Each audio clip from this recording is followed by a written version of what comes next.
Praise the Lord. I welcome you all for this Sunday online worship service. ಕರ್ತನ ನಾಮಕ್ಕೆ ಸ್ತೋತ್ರವಾಗಲಿ. ನಮ್ಮನ್ನು ವೀಕ್ಷಿಸುತ್ತಿರುವಂಥ ಎಲ್ರಿಗೂ ಈ ಭಾನುವಾರದ ಆನ್ಲೈನ್ ಸರ್ವಿಸ್ಗೆ ಸ್ವಾಗತ ಮಾಡ್ತೇವೆ. ಒಂದು ವೇಳೆ if you are going through a difficulty, sometimes God will lead you through the difficulty, and before you could witness a miracle, you will go through difficulty. But you have to invite God in the midst of that difficulty and struggle and pain. Instead of trying to get out of that struggle, ask God and invite Him into your storm, and definitely He wants to walk alongside you and He wants to give you peace in the midst of your storm. And I believe with God on your side, you are going to come out better than you were before. ದೇವರು ನಿಮ್ಮ ಪರವಾಗಿ ಆತನು ಕಾರ್ಯ ಮಾಡ್ತಿದ್ದಾನೆ ಪ್ರಿಯರೇ. ಈ ಕಷ್ಟಗಳ ಮಧ್ಯೆ, ಈ ಸಮಸ್ಯೆಗಳ ಮಧ್ಯೆ ನೀವು ದೇವರನ್ನು ಕೂಗುವಾಗ ದೇವರು ಪ್ರತ್ಯಕ್ಷವಾಗುತ್ತಾನೆ ಪ್ರಿಯರೇ. ದೇವರನ್ನು ನಾವು ಹೇಗೆ ಕೂಗ್ತೀವಿ? ಆರಾಧನೆಯನ್ನು ಮಾಡುತ್ತಾ ಆತನ ನಾಮವನ್ನು ಕೂಗುವವರಿಗೆ ಆತನು ಸಮೀಪವಾಗಿದ್ದಾನೆ ಅಂತ ವಾಕ್ಯ ಹೇಳ್ತದೆ. Bible says He is very close to those who call on Him, to those who call on Him with a truthful heart. Shall we all invite our God into our houses? Shall we all invite Him into our personal lives through this worship? Come on, let's praise and worship Him. Thank you, Father. Oh, hallelujah. Oh, come on, let's open our mouth. Let's open our hearts in the presence of God. Because Bible says that when we open our mouth, when we declare praises unto His name, surely we are going to experience the presence of God, and the presence of God will change your atmosphere, and not only your atmosphere, even your lives are going to be touched, and your lives are going to be changed and transformed by His presence. ನೀವು ಆತನನ್ನು ಆರಾಧಿಸುವಾಗ ಆತನ ಸಾನ್ನಿಧ್ಯ, ಆತನ ಸಮೂಹ ನಮ್ಮ ಮಧ್ಯದಲ್ಲಿ ಬರುತ್ತೆ. ಅಷ್ಟೇ ಅಲ್ಲ, ನಮ್ಮ ಸನ್ನಿವೇಶವನ್ನ, ನಮ್ಮ ಜೀವಿತವನ್ನ ದೇವರು ಬದಲಾಯಿಸ್ತಾನೆ. Oh, hallelujah. I see the King of glory coming on the clouds with fire. The all-up train, the all-up train. I see His love and mercy washing over all our sin. The people sing, the people sing, Hosanna, Hosanna, Hosanna in the highest. Hosanna, Hosanna, Hosanna in the highest. I see a generation rising up to take their place with selfless faith, with selfless faith. I see a new revival stirring as we pray and sing. We're on our knees, we're on our knees. Hosanna, Hosanna, Hosanna in the highest. Shall we all lift a voice? Hosanna, Hosanna, Hosanna in the highest. Hosanna, Hosanna, Hosanna in the highest. Hosanna, Hosanna, Hosanna in the highest. Heal my heart and make it clean. Open up my eyes to the things unseen. Show me how to love like you have loved me. Break my heart for what breaks yours. Everything I am for your kingdom's call. As I walk from earth into eternity, heal my heart and make it clean. Open up my eyes to the things unseen. Show me how to love like you have loved me. Break my heart for what break yours. Everything I am for the kingdom's call. As I walk from earth into eternity.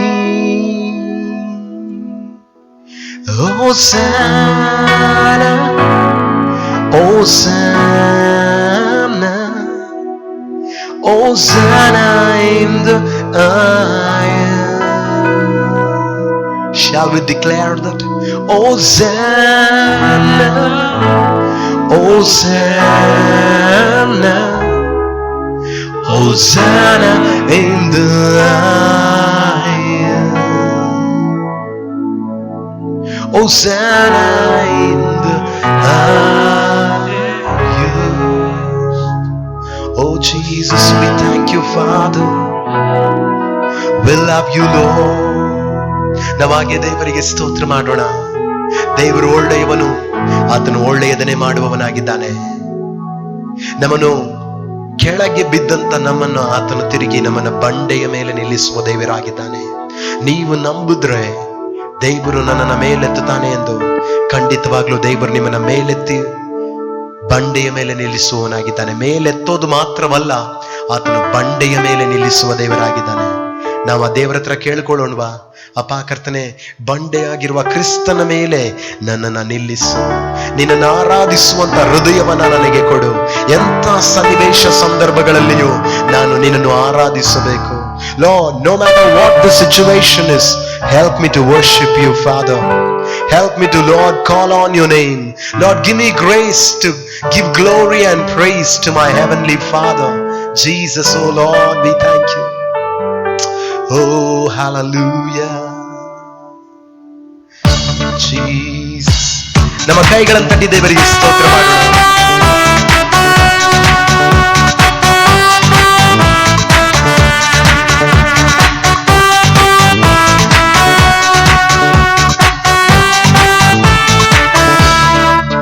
ನನ್ನ ಪಾಪ ಕ್ಷಮಿಸಿದ, ಪರಿಶುದ್ಧನಾಗಿ ನಿಲ್ಲಿಸಿದ.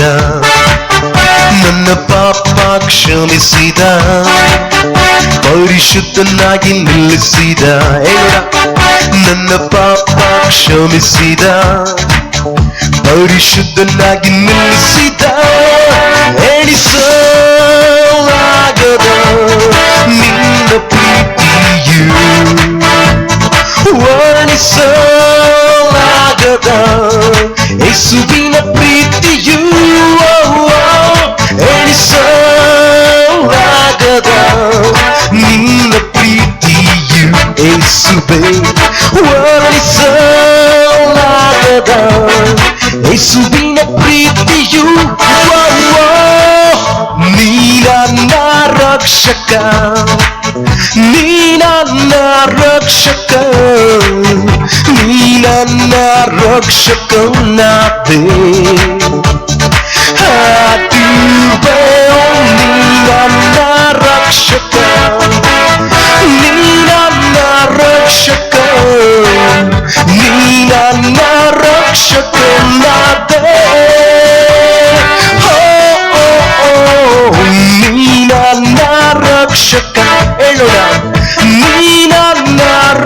ರಕ್ಷಕ ಯೇಸುವೇ ನೀ ನನ್ನ ರಕ್ಷಕನಾದೆ ಹಾಡುವೆ ನೀ ನನ್ನ ರಕ್ಷಕ ನೀ ನನ್ನ ರಕ್ಷಕ ಯೇಸುವೇ ನೀ ನನ್ನ ರಕ್ಷಕನಾದೆ சேற்றிலிருந்து தூக்கினார் கண்மாலை மேல் நிறுத்தினார் சேற்றிலிருந்து தூக்கினார் கண்மாலை மேல் நிறுத்தினார் சேற்றிலிருந்து தூக்கினார் கண்மாலை மேல் நிறுத்தினார் பாவமான வாழ்க்கையை மாற்றி தந்தாரே துன்பமான வேளையில் இன்பம் தந்தாரே பாவமான வாழ்க்கையை மாற்றி தந்தாரே துன்பமான வேளையில் இன்பம் தந்தாரே அவர் எந்தன் கண்மலை அவர் எந்தன் கண்மலை அவர் எந்தன் கண்மலையானார் பாடுவேன் அவர் எந்தன் கண்மலை அவர் எந்தன் கண்மலை அவர் எந்தன் கண்மலையானார் நீ ನನ್ನ ರಕ್ಷಕ ನೀ ನನ್ನ ರಕ್ಷಕ ಯೇಸುವೇ ನೀ ನನ್ನ ರಕ್ಷಕನಾದೆ ಹಾಡುವೆ ನೀ ನನ್ನ ರಕ್ಷಕ ಯೇಸುವೇ ನೀ ನನ್ನ ರಕ್ಷಕ ನೀ ನನ್ನ ರಕ್ಷಕನಾದೆ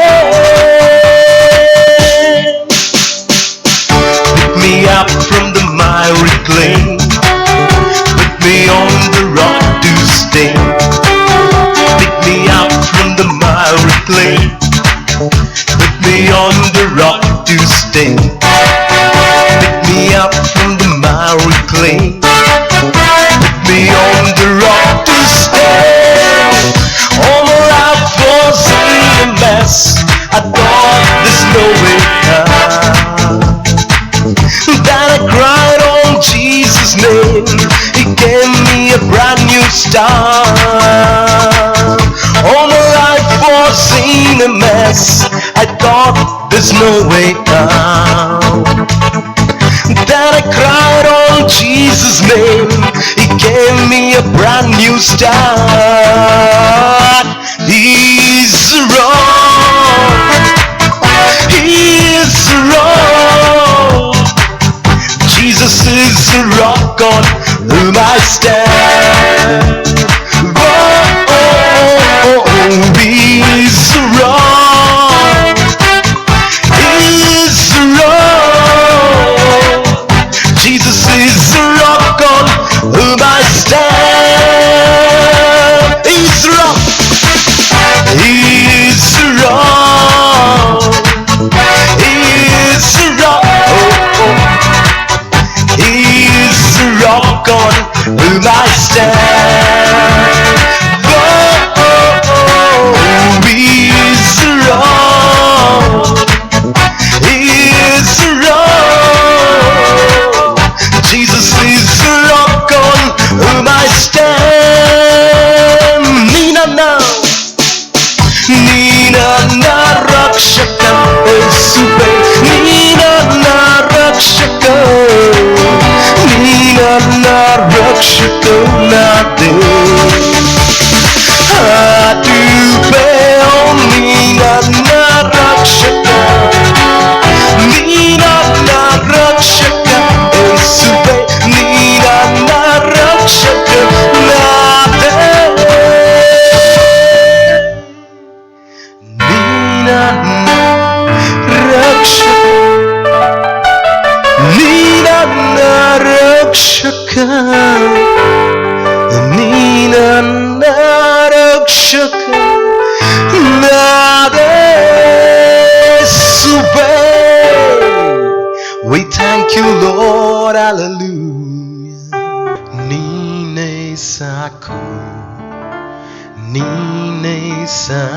ಸಾಕು, ನೀನೇ ಸಾಕು ಯೇಸುವೇ.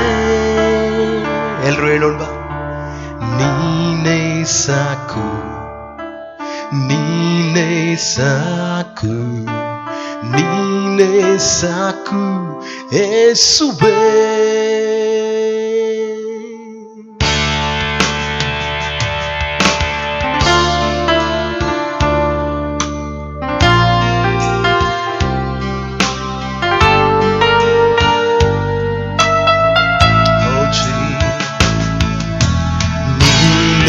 ಸಾಕು, ನೀನೇ ಸಾಕು, ನೀನೇ ಸಾಕು ಯೇಸುವೇ. ನೀನೇ ಸಾಕು, ನೀನೇ ಸಾಕು, ನೀನೇ ಸಾಕು ಯೇಸುವೇ.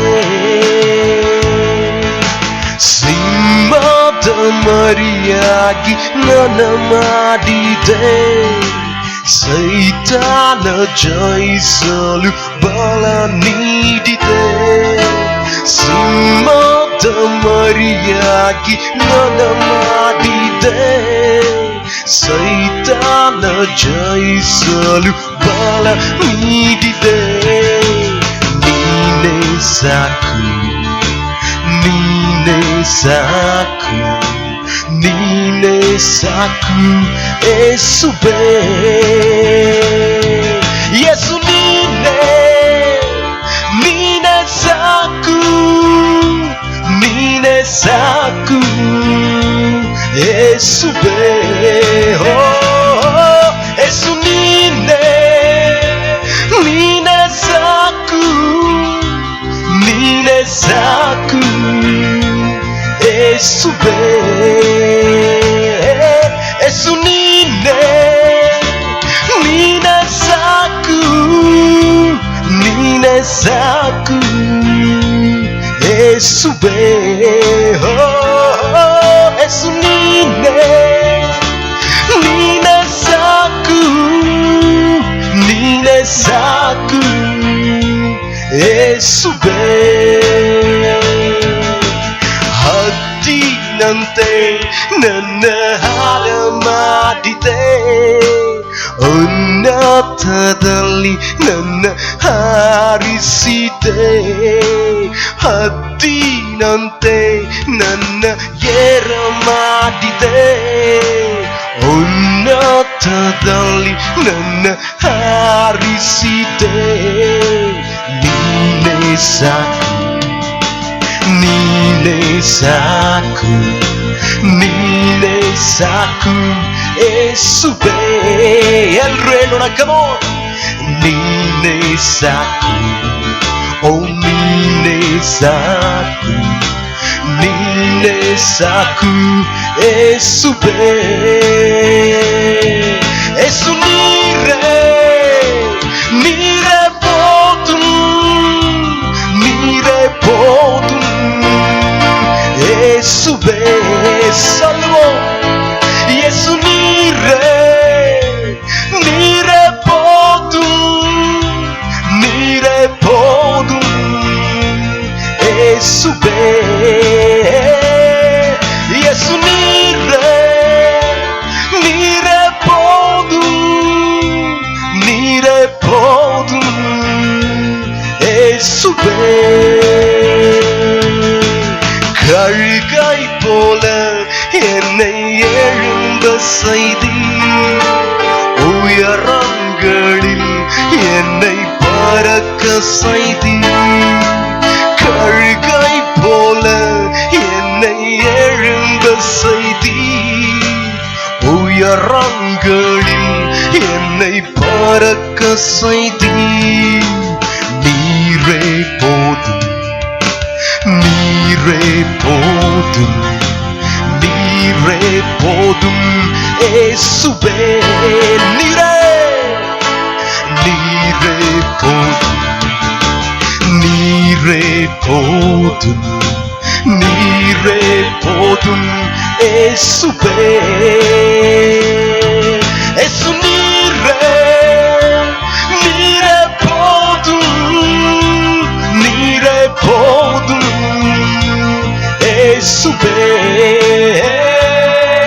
ಯೇಸುವೇ ಯೇಸು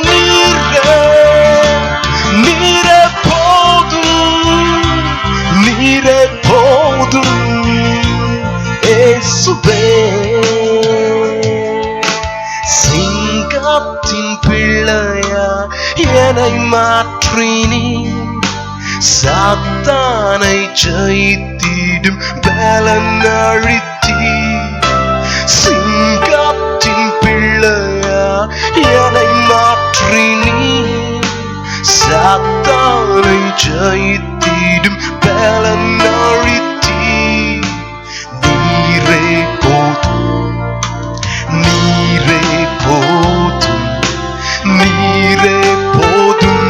இயேசுவே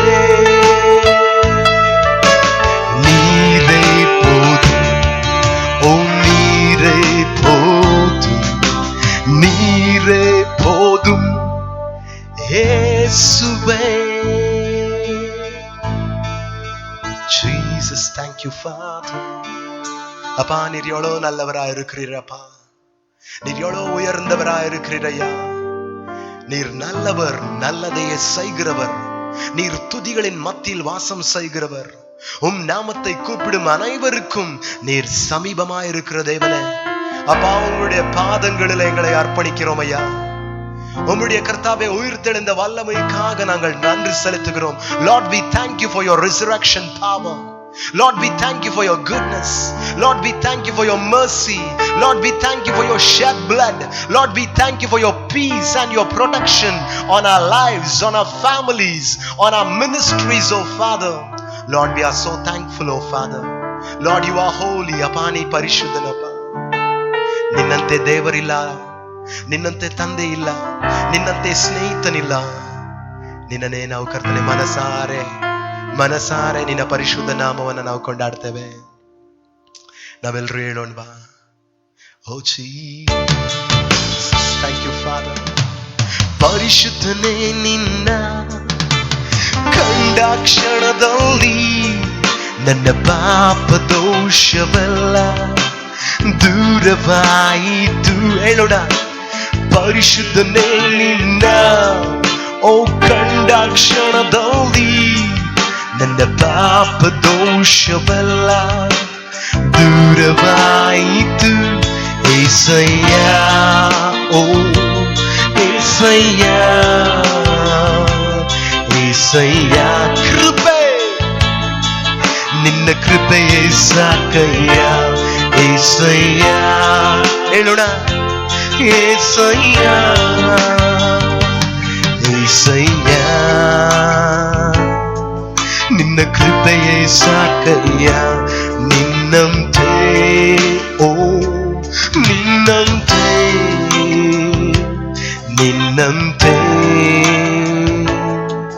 ನಾನಾಗಬೇಕಯ್ಯ. ನಿನ್ನಂತೆ ಎಲ್ರೂ ಅರಿಕೆ ಮಾಡಿ ಹೇಳೋಣ ಬಾ. ನಿನ್ನಂತೆ ಮನೆಗಳಲ್ಲಿ ಒಬ್ಬೊಬ್ಬರು ನೋಡ್ತಿರುವಂತ ಪ್ರತಿಯೊಬ್ರು ನಿಮ್ಮ ಬಾಯಿ ತೆರೆದು ಅರಿಕೆ ಮಾಡಿ ಹೇಳಿ, ಅಪ್ಪ ನಾನ್ ನಿನ್ನಂತೆ ಆಗ್ಬೇಕು. ಅದೇ ನನ್ ಗುರಿ, ಅದೇ ನಮ್ ಧ್ಯೇಯ. ಓ ಹಲ್ಲೆಲೂಯ. ಯೇಸುವೇ, ನಿನ್ನಂತೆ ನಾನಾಗಬೇಕಯ್ಯ. ಲೋಕದ ಪಾಲಿಗೆ ನಾ ಸತ್ತವನಾಗಿರಬೇಕು. ನಿನ್ನ ರಾಜ್ಯದ ಪಾಲಿಗೆ ನಾ ಜೀವಿಸುವವನಾಗಿರಬೇಕು. ಲೋಕದ ಪಾಲಿಗೆ ನಾ ಸತ್ತವನಾಗಿರಬೇಕು. ನಿನ್ನ ರಾಜ್ಯದ ಪಾಲಿಗೆ ನಾ ಜೀವಿಸುವವನಾಗಿರ. ಏಸಯ್ಯ, ಓ ಏಸಯ್ಯ, ಏಸಯ್ಯ ಸನ್ನಿಧಿ, ನಿನ್ನ ಸನ್ನಿಧಿ ಸಾಕಯ್ಯ. ಏಸಯ್ಯ, ಅರಿಕೆ ಮಾಡಿ ಹೇಳೋಣ, ಏಸಯ್ಯ ನಿನ್ನ ಸಾನ್ನಿಧ್ಯ ಒಂದೇ. ಏಸಯ್ಯ, ಓ ನಿನ್ನ ಸನ್ನಿಧಿ ಸಾಕಯ್ಯ. ನಿನ್ನಂತೆ ನಿನ್ನಂತೆ ನಿನ್ನಂತೆ ನಾನಾಗಬೇಕು, ನಾನಾಗಬೇಕಯ್ಯ. ನಿನ್ನಂತೆ ಓ ನಿನ್ನಂತೆ ಮಾರ್ಪಡಿಸು, ನಿನ್ನಂತೆ ನನ್ನ ಮಾರ್ಪಡಿಸಯ್ಯ. ನಿನ್ನ ತೇಜ ಮುಖದ ಪ್ರಭೆಯನ್ನು ಕಾಣಬೇಕು ನಾವು, ಈ ಲೋಕದ ಮೋಹಕ್ಕೆಲ್ಲ ಸಾಯಬೇಕು ನಾವು. ನಿನ್ನ ತೇಜ ಮುಖದ ಪ್ರಭೆಯನ್ನು ಕಾಣಬೇಕು ನಾವು, ಈ ಲೋಕದ ಮೋಹಕ್ಕೆಲ್ಲ ಸಾಯಬೇಕು ನಾವು. ಏಸಯ್ಯ, ಎಲ್ರು ಹೇಳು, ನಾವು ಆರಿಕೆ ಮಾಡಿ, ಏಸಯ್ಯ ಸೌಂದರ್ಯ ಸಾಕು, ಏಸಯ್ಯ ನಿನ್ನ ಸೌಂದರ್ಯ ಸಾಕಯ್ಯ. ಏಸಯ್ಯ ಸೌಂದರ್ಯ, ಏಸುವೇ ಏಸಯ್ಯ, ಓ ನಿನ್ನ ಸೌಂದರ್ಯ ಸಾಕಯ್ಯ. ನಿನ್ನಂತೆ ನಿನ್ನಂತೆ ನಿನ್ನಂತೆ ನಾನಾಗಬೇಕಯ್ಯ. ನಿನ್ನಂತೆ ನಿನ್ನಂತೆ ನಿನ್ನಂತೆ ನಾನಾಗಬೇಕಯ್ಯ.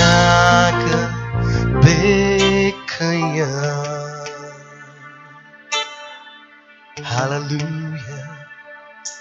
ಪ್ರೀತಿಯ ದೈವ ಮಕ್ಕಳೇ, ಇದುವರೆಗೂ ನಾವು ಮಾಡಿದ ಆರಾಧನೆ ದೇವರು ಕೇಳಿದ್ದಾನೆ ಎಂಬ ನಂಬಿಕೆ ನಾವು ನಮ್ಮಲ್ಲಿ ಇದ್ರೆ ಖಂಡಿತವಾಗ್ಲೂ ದೇವರು ನಮಗೆ ಬಿಡುಗಡೆಯನ್ನ ಕೊಡ್ತಾನೆ. ಇಲ್ಲ ಸುಮ್ಮನೆ ಏನೋ ಯೂಟ್ಯೂಬ್ನಲ್ಲಿ ಹಾಡಿದ್ರು, ನಾನು ಅದನ್ನ ಆರ್ಕೆಸ್ಟ್ರಾ ಹಾಡುಗಳನ್ನ ಕೇಳಿಸ್ಕೊಂಡೆ ಅಂತ ಹೇಳಿದ್ರೆ ಆರ್ಕೆಸ್ಟ್ರಾಗೂ ದೇವರ ಆರಾಧನೆಗೂ ವ್ಯತ್ಯಾಸವೇ ಇರೋಲ್ಲ.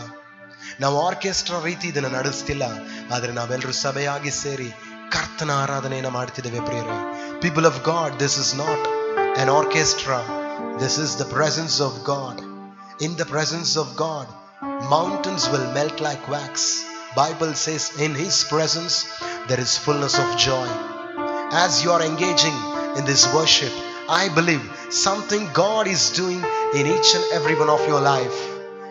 And I believe even now, as the man of God brings the word, let us sit with an expectation from God, because every word spoken out from the mouth of God will definitely work miracle in our life.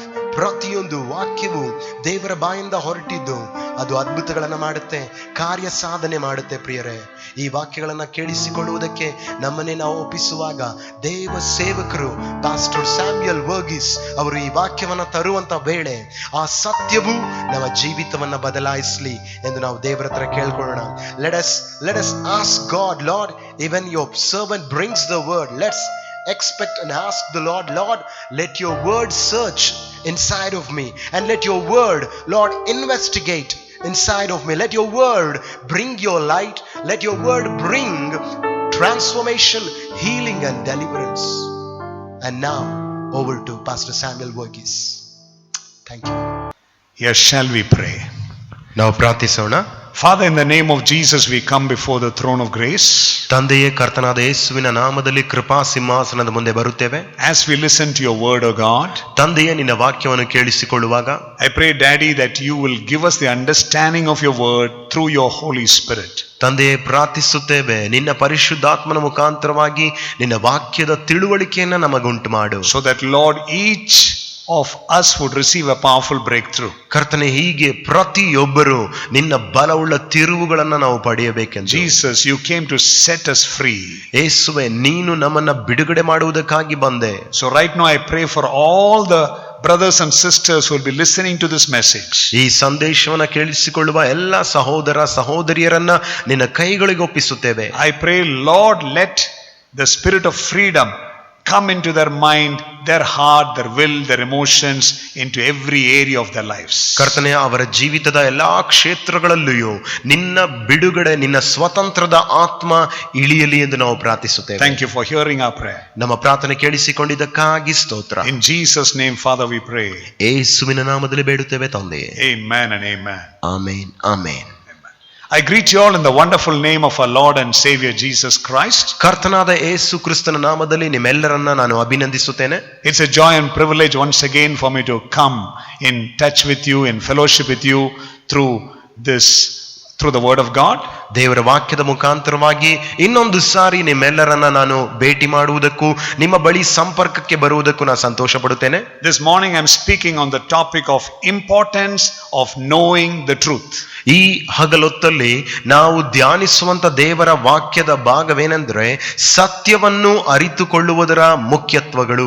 We all need to know the truth. ನಾವೆಲ್ಲರೂ ಸತ್ಯವನ್ನ ಅರ್ಥ ಮಾಡಿಕೊಳ್ಬೇಕು. And when we know the truth, only then we will receive the breakthrough in our lives. ಆ ಸತ್ಯವನ್ನ ತಿಳಿದುಕೊಂಡಾಗ ಮಾತ್ರವೇ ನಮ್ಮ ಜೀವಿತದಲ್ಲಿ ನಾವು ತಿರುವು ಬಿಡುಗಡೆನ ಹೊಂದುತ್ತೀವಿ. The text of my message is John chapter 8 verse 31 to 47. ನನ್ನ ಸಂದೇಶಕ್ಕೆ ಸಂಬಂಧಪಟ್ಟ ವಾಕ್ಯ ಯೋಹಾನ 8ನೇ ಅಧ್ಯಾಯ 31ರಿಂದ 37ನೇ ವಾಕ್ಯದವರೆಗೂ. John chapter 8 verse 31 to 47. ಯೋಹಾನನ ಸುವಾರ್ತೆ 8ನೇ ಅಧ್ಯಾಯ 31ರಿಂದ 47ನೇ ವಾಕ್ಯದವರೆಗೂ. And also we will read John chapter 18 verse 37. ಅದರಂತೆ ಯೋಹಾನ 18ನೇ ಅಧ್ಯಾಯ 37ನೇ ವಾಕ್ಯವನ್ನು ನೋಡ್ಕೊಳ್ಳೋಣ. And also Revelation 12:11. ಹಾಗೆ ಪ್ರಕಟಣೆ 12ನೇ ಅಧ್ಯಾಯದಲ್ಲಿ 11ನೇ ವಾಕ್ಯ. Firstly we will read John chapter 8 verse 31 and 32. ಮೊದಲನೇದಾಗಿ ಯೋಹಾನನ ಸುವಾರ್ತೆ 8ನೇ ಅಧ್ಯಾಯ 31, 32ನೇ ವಾಕ್ಯ ನೋಡ್ಕೊಳ್ಳೋಣ. Jesus said to those Jews who believed in him, when you continue to embrace all that I teach, you prove that you are my true followers. You are truly my disciples if you keep obeying my teachings. ಆಗ ಯೇಸು ತನ್ನನ್ನು ನಂಬಿದ ಯಹೂದ್ಯರಿಗೆ, ನೀವು ನನ್ನ ವಾಕ್ಯದಲ್ಲಿ ನೆಲೆಗೊಂಡವರಾದರೆ ನಿಜವಾಗಿ ನನ್ನ ಶಿಷ್ಯರಾಗಿದ್ದು ಸತ್ಯವನ್ನ ತಿಳಿದುಕೊಳ್ಳುವಿರಿ. Verse 32. For if you embrace the truth, it will release more freedom into your lives, and you will know the truth, and the truth will set you free. 32ನೇ ವಾಕ್ಯ. ಮತ್ತು ಸತ್ಯವು ನಿಮ್ಮನ್ನ ಬಿಡುಗಡೆ ಮಾಡುವುದು, ಸತ್ಯವನ್ನ ನೀವು ತಿಳಿದುಕೊಂಡಾಗ ನೀವು ಬಿಡುಗಡೆಯಾಗುವಿರಿ. So actually I have used two different versions to read these two verses. ಈ ಎರಡು ವಾಕ್ಯಗಳನ್ನು ಓದುವುದಕ್ಕೆ ನಾನು ಎರಡು ವ್ಯತ್ಯಾಸವಾದ ಭಾಷಾಂತರವನ್ನು ಉಪಯೋಗಿಸಿದ್ದೇನೆ. That's why my verse was very long. ಅದಕ್ಕೆ ನಾನು ಹೇಳಿದ ವಾಕ್ಯ ತುಂಬಾ ಉದ್ದವಾಗಿತ್ತು. Let us also read John 18:37. ನಾವು ಹಾಗೆ ಯೋಹಾನನು ಬರೆದ ಸುವಾರ್ತೆ 17ನೇ ಅಧ್ಯಾಯ 37ನೇ ವಾಕ್ಯವನ್ನ ನಾವು ನೋಡ್ಕೋಣ. Then Pilate responded, "Oh, so then you are a king? You are right." Jesus said, "I was born a king, and I have come into this world to prove what truth really is. And everyone who loves the truth will receive my words." ಯೋಹಾನ 18:37ನೇ ವಾಕ್ಯ. ಅದಕ್ಕೆ ಪಿಲಾತನು, ಹಾಗಾದರೆ ನೀನು ಅರಸನೋ ಹೌದಲ್ಲವೇ ಅಂದನು. ಯೇಸು ಅವನಿಗೆ, ನನ್ನನ್ನು ಅರಸನೆಂದು ನೀನೇ ಹೇಳಿದ್ದಿ. ನಾನು ಸತ್ಯದ ವಿಷಯದಲ್ಲಿ ಸಾಕ್ಷಿ ಹೇಳುವುದಕ್ಕೋಸ್ಕರ ಹುಟ್ಟಿದವನು, ಅದಕ್ಕೋಸ್ಕರವೇ ಈ ಲೋಕಕ್ಕೆ ಬಂದಿದ್ದೇನೆ. ಸತ್ಯಪರರೆಲ್ಲರೂ ನನ್ನ ಮಾತಿಗೆ ಕಿವಿಗೊಡುತ್ತಾರೆ ಎಂದು ಉತ್ತರ ಕೊಟ್ಟನು. Also Revelation chapter 12 verse 11, the first part. ಅದೇ ಪ್ರಕಾರ ಪ್ರಕಟಣೆ ಅಧ್ಯಾಯ 12ನೇ ಅಧ್ಯಾಯದಲ್ಲಿ 11ನೇ ವಾಕ್ಯ ಮೊದಲನೇ ಭಾಗ. They conquered the devil completely through the blood of the Lamb and the powerful word of Jesus' testimony. ಯಜ್ಞದ ಕುರಿಯಾದಾತನ ರಕ್ತದ ಬಲದಿಂದಲೂ ತಮ್ಮ ವಾಕ್ಯದ ಬಲದ ಸಾಕ್ಷಿಯಿಂದಲೂ ಅವನನ್ನು ಜಯಿಸಿದರು.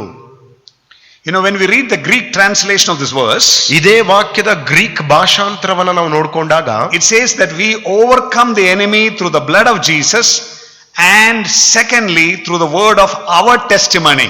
ಅದು ಮೊದಲನೇದಾಗಿ ಹೇಳುತ್ತೆ, ಯೇಸು ಕ್ರಿಸ್ತನ ರಕ್ತದ ಶಕ್ತಿಯಿಂದ ನಾವು ಸೈತಾನನನ್ನ ಜಯಿಸಿದೆವು ಮತ್ತು ನಮ್ಮ ವಾಕ್ಯದ ಸಾಕ್ಷಿಯಿಂದ ಜಯಿಸಿದೆವು ಅಂತಿದೆ. But when we look into the Aramaic version of this verse, ಆದ್ರೆ ಇದೇ ವಾಕ್ಯದ ಅರಾಮಿಕ್ ಭಾಷೆಯ ಭಾಷಾಂತರ ನೋಡಿದಾಗ it says ಅದು ಹೇಳುತ್ತೆ that we overcome the enemy by the powerful word of Jesus' testimony. ಅಲ್ಲಿ ಹೇಳುತ್ತೆ ಯೇಸು ಕ್ರಿಸ್ತನ ಬಲವುಳ್ಳ ವಾಕ್ಯದ, ಯೇಸುವಿನ ಬಲವುಳ್ಳ ಸಾಕ್ಷಿಯ ನಿಮಿತ್ತವಾಗಿ ನಾವು ಸೈತಾನನನ್ನ ಜಯಿಸಿದ್ದೇವೆ. So it is not your testimony and my testimony. ಹಾಗಾದ್ರೆ ದೇವ ಮಕ್ಕಳೇ ಅರ್ಥ ಮಾಡ್ಕೊಳ್ರಿ, ಇದು ನಮ್ಮ ಸಾಕ್ಷಿಯೋ ಇಲ್ಲ ನಿಮ್ಮ ಸಾಕ್ಷಿಯೋ ಅಲ್ಲ.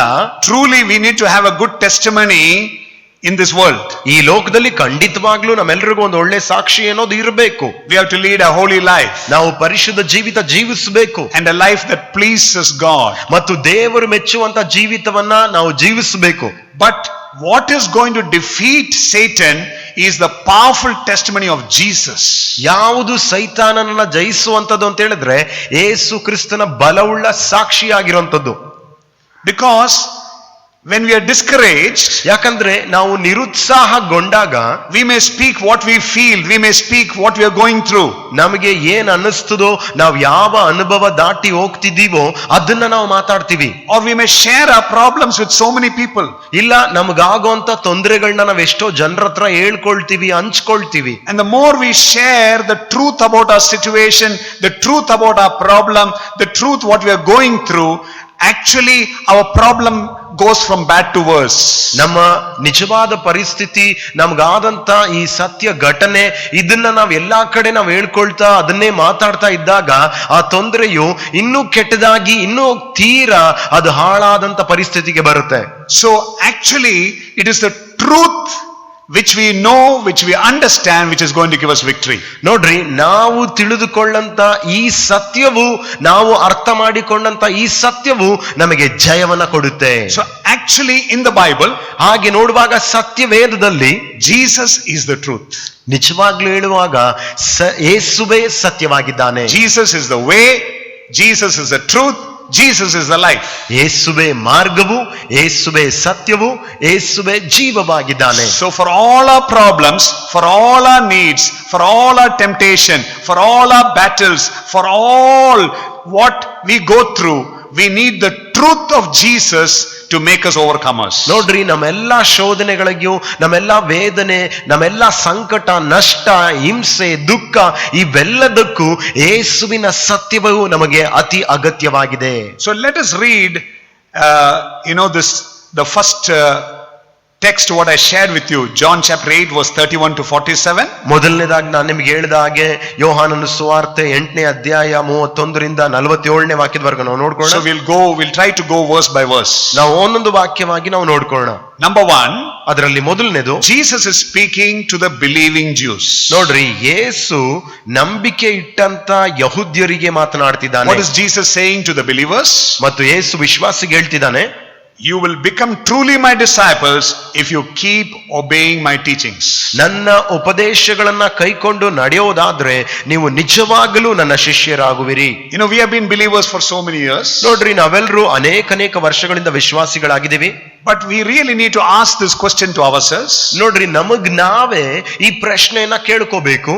Are we truly the disciples of Jesus? ನಾವು ನಿಜವಾಗ್ಲೂ ಯೇಸುವಿನ ಶಿಷ್ಯರಾಗಿದ್ದೀವಾ? Are we truly following Jesus? ನಾವು ನಿಜವಾಗ್ಲೂ ಯೇಸುವನ್ನ ಹಿಂಬಾಲಿಸ್ತಿದ್ದೀವಾ? Believing in Jesus is one thing, following Jesus is another thing. ನೋಡ್ರಿ, ಯೇಸುವಿನಲ್ಲಿ ನಂಬಿಕೆ ಇಡೋದು ಒಂದು ವಿಷಯ, ಯೇಸುವನ್ನ ಹಿಂಬಾಲಿಸೋದು ಮತ್ತೊಂದು ವಿಷಯ. So following Jesus means, ಯೇಸುವನ್ನ ಹಿಂಬಾಲಿಸೋದು ಅಂದ್ರೆ, becoming his disciples means, ಆತನ ಶಿಷ್ಯರಾಗಿರೋದು ಅಂದ್ರೆ, to continually obey the teachings of Jesus. ಯೇಸು ಕ್ರಿಸ್ತನ ಉಪದೇಶಗಳನ್ನ ಸತತವಾಗಿ ನಾವು ಹಿಂಬಾಲಿಸೋದು. I believe though we are good believers many times, ನೋಡ್ರಿ, ಅನೇಕ ವರ್ಷಗಳಿಂದ ನಾವು ಒಳ್ಳೆ ವಿಶ್ವಾಸಿಗಳಾಗಿದ್ರು, we fail many times to be true followers of Jesus. ನಾವು ಅನೇಕ ಸಾರಿ ಸೋತೋಗ್ತೀವಿ, ಬಿದ್ದೋಗ್ತೀವಿ ನಿಜವಾಗ್ಲೂ ಯೇಸುವಿನ ಹಿಂಬಾಲಕರಾಗುವ ವಿಷಯದಲ್ಲಿ. Why?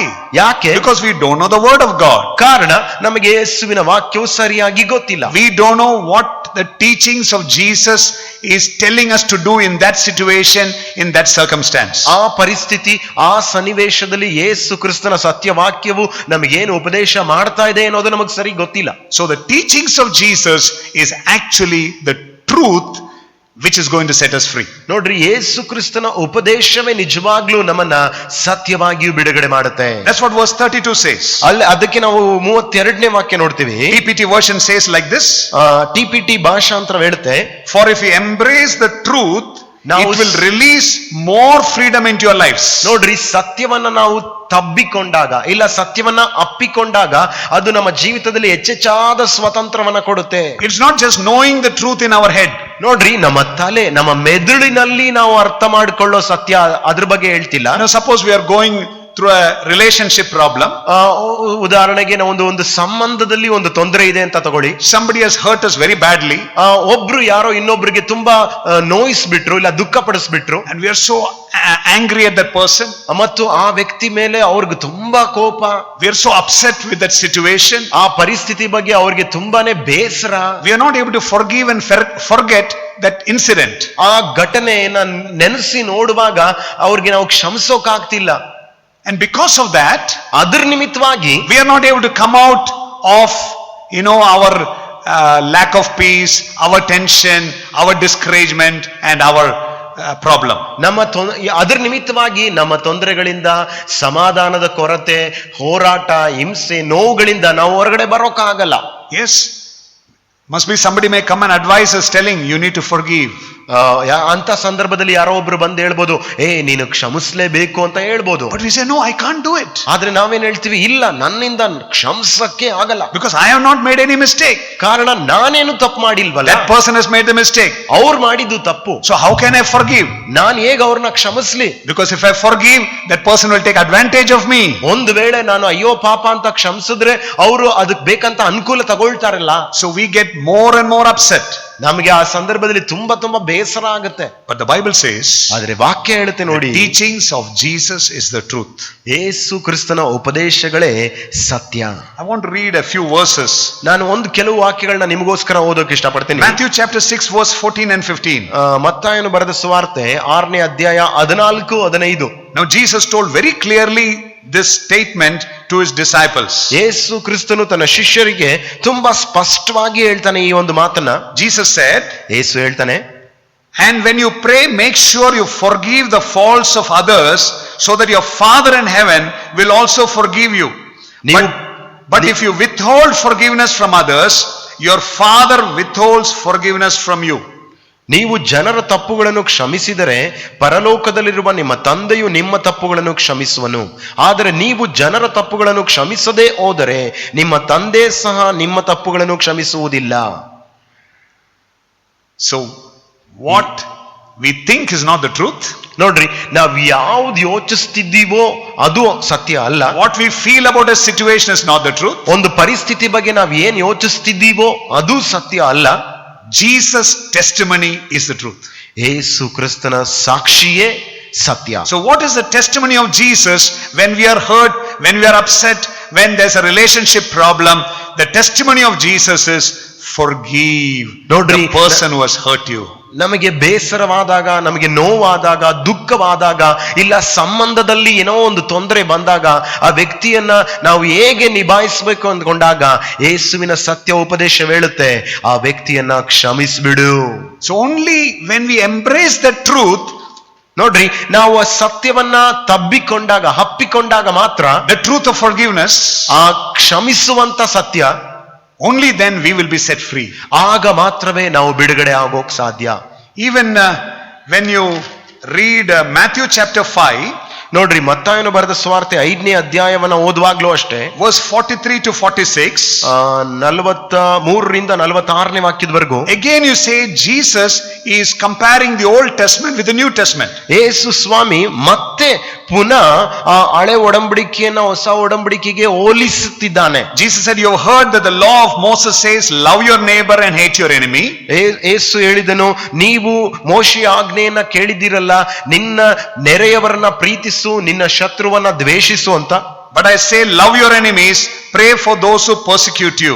ಆದರೆ ನಾನು ನಿಮಗೆ ಹೇಳುವುದೇನೆಂದ್ರೆ, ನಿಮ್ಮ ವೈರಿಗಳನ್ನ ಪ್ರೀತಿಸಿರಿ, ನಿಮ್ಮನ್ನು ಹಿಂಸಿಸುವಗೋಸ್ಕರ ದೇವರಲ್ಲಿ ಪ್ರಾರ್ಥಿಸಿರಿ.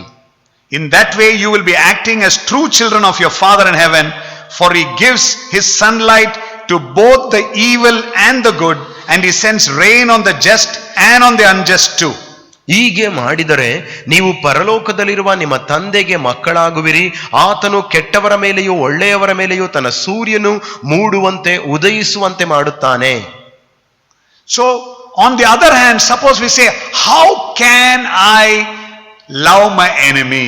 ಮತ್ತೊಂದು ಕಡೆ ನಾವು ಹೇಳ್ಬೋದು, ನನ್ನ ಶತ್ರುವನ್ನ ನಾನು ಹೇಗೆ ಪ್ರೀತಿಸೋಕ್ ಸಾಧ್ಯ? Yeah, we all know it's easy to love our friends. ನೋಡ್ರಿ, ನಮ್ಮೆಲ್ರಿಗೂ ಗೊತ್ತಿದೆ ನಮ್ಮ ಸ್ನೇಹಿತರನ್ನ ಪ್ರೀತಿಸೋಕೆ ಗೊತ್ತು. But it's very tough to love our enemy. ಆದ್ರೆ ನೋಡ್ರಿ, ನಮ್ಮ ಶತ್ರುಗಳನ್ನ ಪ್ರೀತಿಸೋದು ತುಂಬಾ ಕಠಿಣವಾಗಿರುತ್ತೆ. Because the enemy would have caused us so much of pain and anguish in our lives. ಏಕೆಂದ್ರೆ ನಮಗೆ ಆ ಶತ್ರು ತುಂಬಾ ನೋವನ್ನ, ನಮ್ಮ ಹೃದಯದಲ್ಲಿ ತುಂಬಾ ದುಃಖವನ್ನ ಉಂಟು ಮಾಡಿದ್ದಾರೆ. Only we would have known, or you would have gone, you who have gone through that problem know what the enemy has caused for you. ಆ ಶತ್ರು, ಆ ವೈರಿ ನಿಮಗೆ ಏನ್ ಮಾಡಿದಾನೆ ಎಂಬುದು ನಿಮಗೆ ಮಾತ್ರ ಗೊತ್ತಿರುತ್ತೆ, ಬೇರೆ ಯಾರಿಗೂ ಅದು ಗೊತ್ತಿರಲ್ಲ. My brother, my sister, ನನ್ನ ಸಹೋದರ ಸಹೋದರಿಯೇ, if you don't forgive your enemy, ನೀವು ನಿಮ್ಮ ಶತ್ರು, ನಿಮ್ಮ ವೈರಿಗಳನ್ನ ಕ್ಷಮಿಸದೆ ಹೋದ್ರೆ, if you don't love your enemy, ನಿಮ್ಮ ಶತ್ರುವನ್ನ ನೀವು ಪ್ರೀತಿಸದೆ ಹೋದ್ರೆ, if you don't bless the person who has cursed you, ನಿಮಗೆ ಶಾಪ ಹಾಕಿದವರನ್ನ ನೀವು ಆಶೀರ್ವದಿಸದೆ ಹೋದ್ರೆ, then it means you're rejecting the truth of Jesus. ಅದರ ಅರ್ಥ ನೀವು ಯೇಸುವಿನ ಸತ್ಯವನ್ನ ತಿರಸ್ಕರಿಸುತ್ತಿದ್ದೀರಿ. You're not embracing the teachings of Jesus. ಯೇಸು ಕ್ರಿಸ್ತನ ಸತ್ಯವನ್ನ ನೀವು ತಬ್ಬಿಕೊಂಡಿಲ್ಲ, ಹಪ್ಕೊಂಡಿಲ್ಲ. Because of that, what happens? ಅದರ ನಿಮಿತ್ತವಾಗಿ ಏನಾಗುತ್ತೆ? Your sleep is lost. ನಿಮ್ಮ ನಿದ್ರೆಯು ಕಳೆದು ಹೋಯ್ತು. Your health is affected. ನಿಮ್ಮ ಆರೋಗ್ಯ ಅದು ದುಷ್ಪರಿಣಾಮ ಬೀರ್ತು. The peace of your mind is disturbed. ಮತ್ತು ನಿಮ್ಮ ಮನಸ್ಸಿನ ಸಮಾಧಾನ ಹಾಳಾಯಿತು. You continue with that bitter feelings. ಮತ್ತು ಅದೇ ಕಹಿ ಅನುಭವದಲ್ಲೇ ನಮ್ಮ ಜೀವನವನ್ನ ಮುಂದೆ ಸಾಗಿಸ್ಕೊಂಡೇ ಹೋಗ್ತೀವಿ. Today we can see so many believers. ಇವತ್ತು ದಿನ ಅನೇಕ ವಿಶ್ವಾಸಿಗಳನ್ನ ನೋಡುವಾಗ, so many pastors, ಅನೇಕ ಪಾಸ್ಟರ್ಗಳನ್ನ ನೋಡುವಾಗ, still have the bitter feelings towards others. ಅವರಿಗೆ ಇನ್ನು ಬೇರೆಯವರ ಮೇಲೆ ಆ ಕಹಿ ಭಾವನೆಗಳಿದೆ ಒಳಗೆ. According to their mind, according to their viewpoint, they are true feelings. ಅವರ ಮನಸ್ಸಿಗೆ ತಕ್ಕಂತೆ, ಅವರ ದೃಷ್ಟಿಕೋನಕ್ಕೆ ತಕ್ಕಂತೆ ಯೋಚಿಸಿ ನೋಡುವಾಗ ಅವ್ರಿಗೆ ಆದದ್ದು ಅದು ಸತ್ಯನೇ, ಆ ಘಟನೆ ನಡೆದಿದ್ದು ಸತ್ಯ. But when we come to the truth of God's word, ಆದರೆ ದೇವರ ವಾಕ್ಯವೆಂಬ ಸತ್ಯದ ಕಡೆಗೆ ನಾವು ನಮ್ಮ ಗಮನವನ್ನು ಕೊಟ್ಟು ನೋಡುವಾಗ, those negative feelings, those negative emotions are not the truth. Only the truth is what the word of God tells us. ಆ ನಕಾರವಾದಂತ ಸಮಯ, ಆ ನಕಾರವಾದಂತ ಮಾತುಗಳು ಅದು ಸತ್ಯವಲ್ಲ, ಬರೀ ದೇವರ ವಾಕ್ಯ ಒಂದೇ ಸತ್ಯ. So the truth for a believer or a leader in that situation is, ಆ ಸಂದರ್ಭದಲ್ಲಿ ಆ ವಿಶ್ವಾಸಿಗೆ, ಆ ನಾಯಕನಿಗೆ ಸತ್ಯವು ತುಂಬಾ ಮುಖ್ಯವಾಗಿರುತ್ತೆ. to love his enemy, to bless the person who has cursed him. ಮತ್ತು ಆ ವೈರಿಯನ್ನ ಪ್ರೀತಿಸೋದು ಮತ್ತು ಶಾಪ ಹಾಕಿದವರನ್ನ ಕ್ಷಮಿಸೋದು. And to pray for those who persecuted.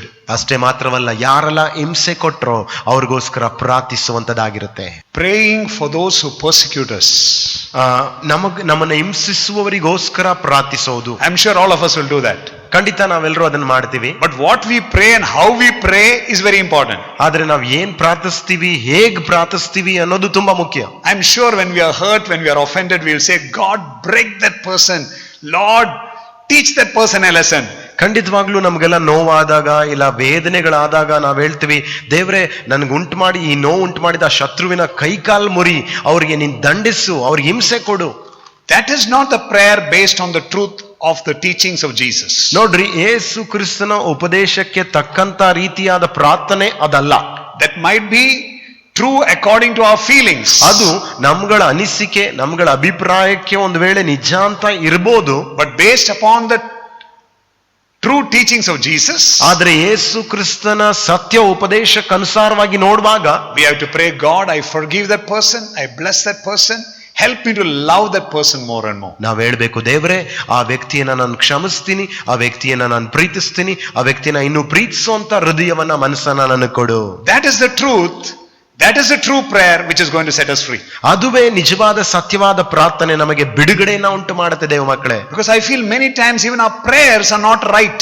ಅನೇಕ ಸಾರಿ ನೋಡ್ರಿ, ನಾವು ಮಾಡುವಂತ ಪ್ರಾರ್ಥನೆಗಳು ಸರಿ ಇಲ್ಲ. Our prayer is not based on the true teachings of Jesus. ನಮ್ಮ ಪ್ರಾರ್ಥನೆ ಯೇಸುವಿನ ಸತ್ಯ ಉಪದೇಶಕ್ಕೆ ಅನುಸಾರವಾಗಿ ಇಲ್ಲ. Let us read about the prayer what the Pharisee prayed in Luke chapter 18. ನೋಡ್ರಿ, ಲೂಕನು ಬರೆದ ಸುವಾರ್ತೆ 18ನೇ ಅಧ್ಯಾಯದಲ್ಲಿ ಪರಿಸಾಯನು ಒಬ್ಬ ಮಾಡಿದ ಪ್ರಾರ್ಥನೆ ಏನೆಂದು ನಾವು ನೋಡ್ಕೊಳ್ಳೋಣ. Verse 11 and 12. ಲೂಕನು ಬರೆದ ಸುವಾರ್ತೆ 18, 11, 12ನೇ ವಾಕ್ಯ. His prayer is recorded.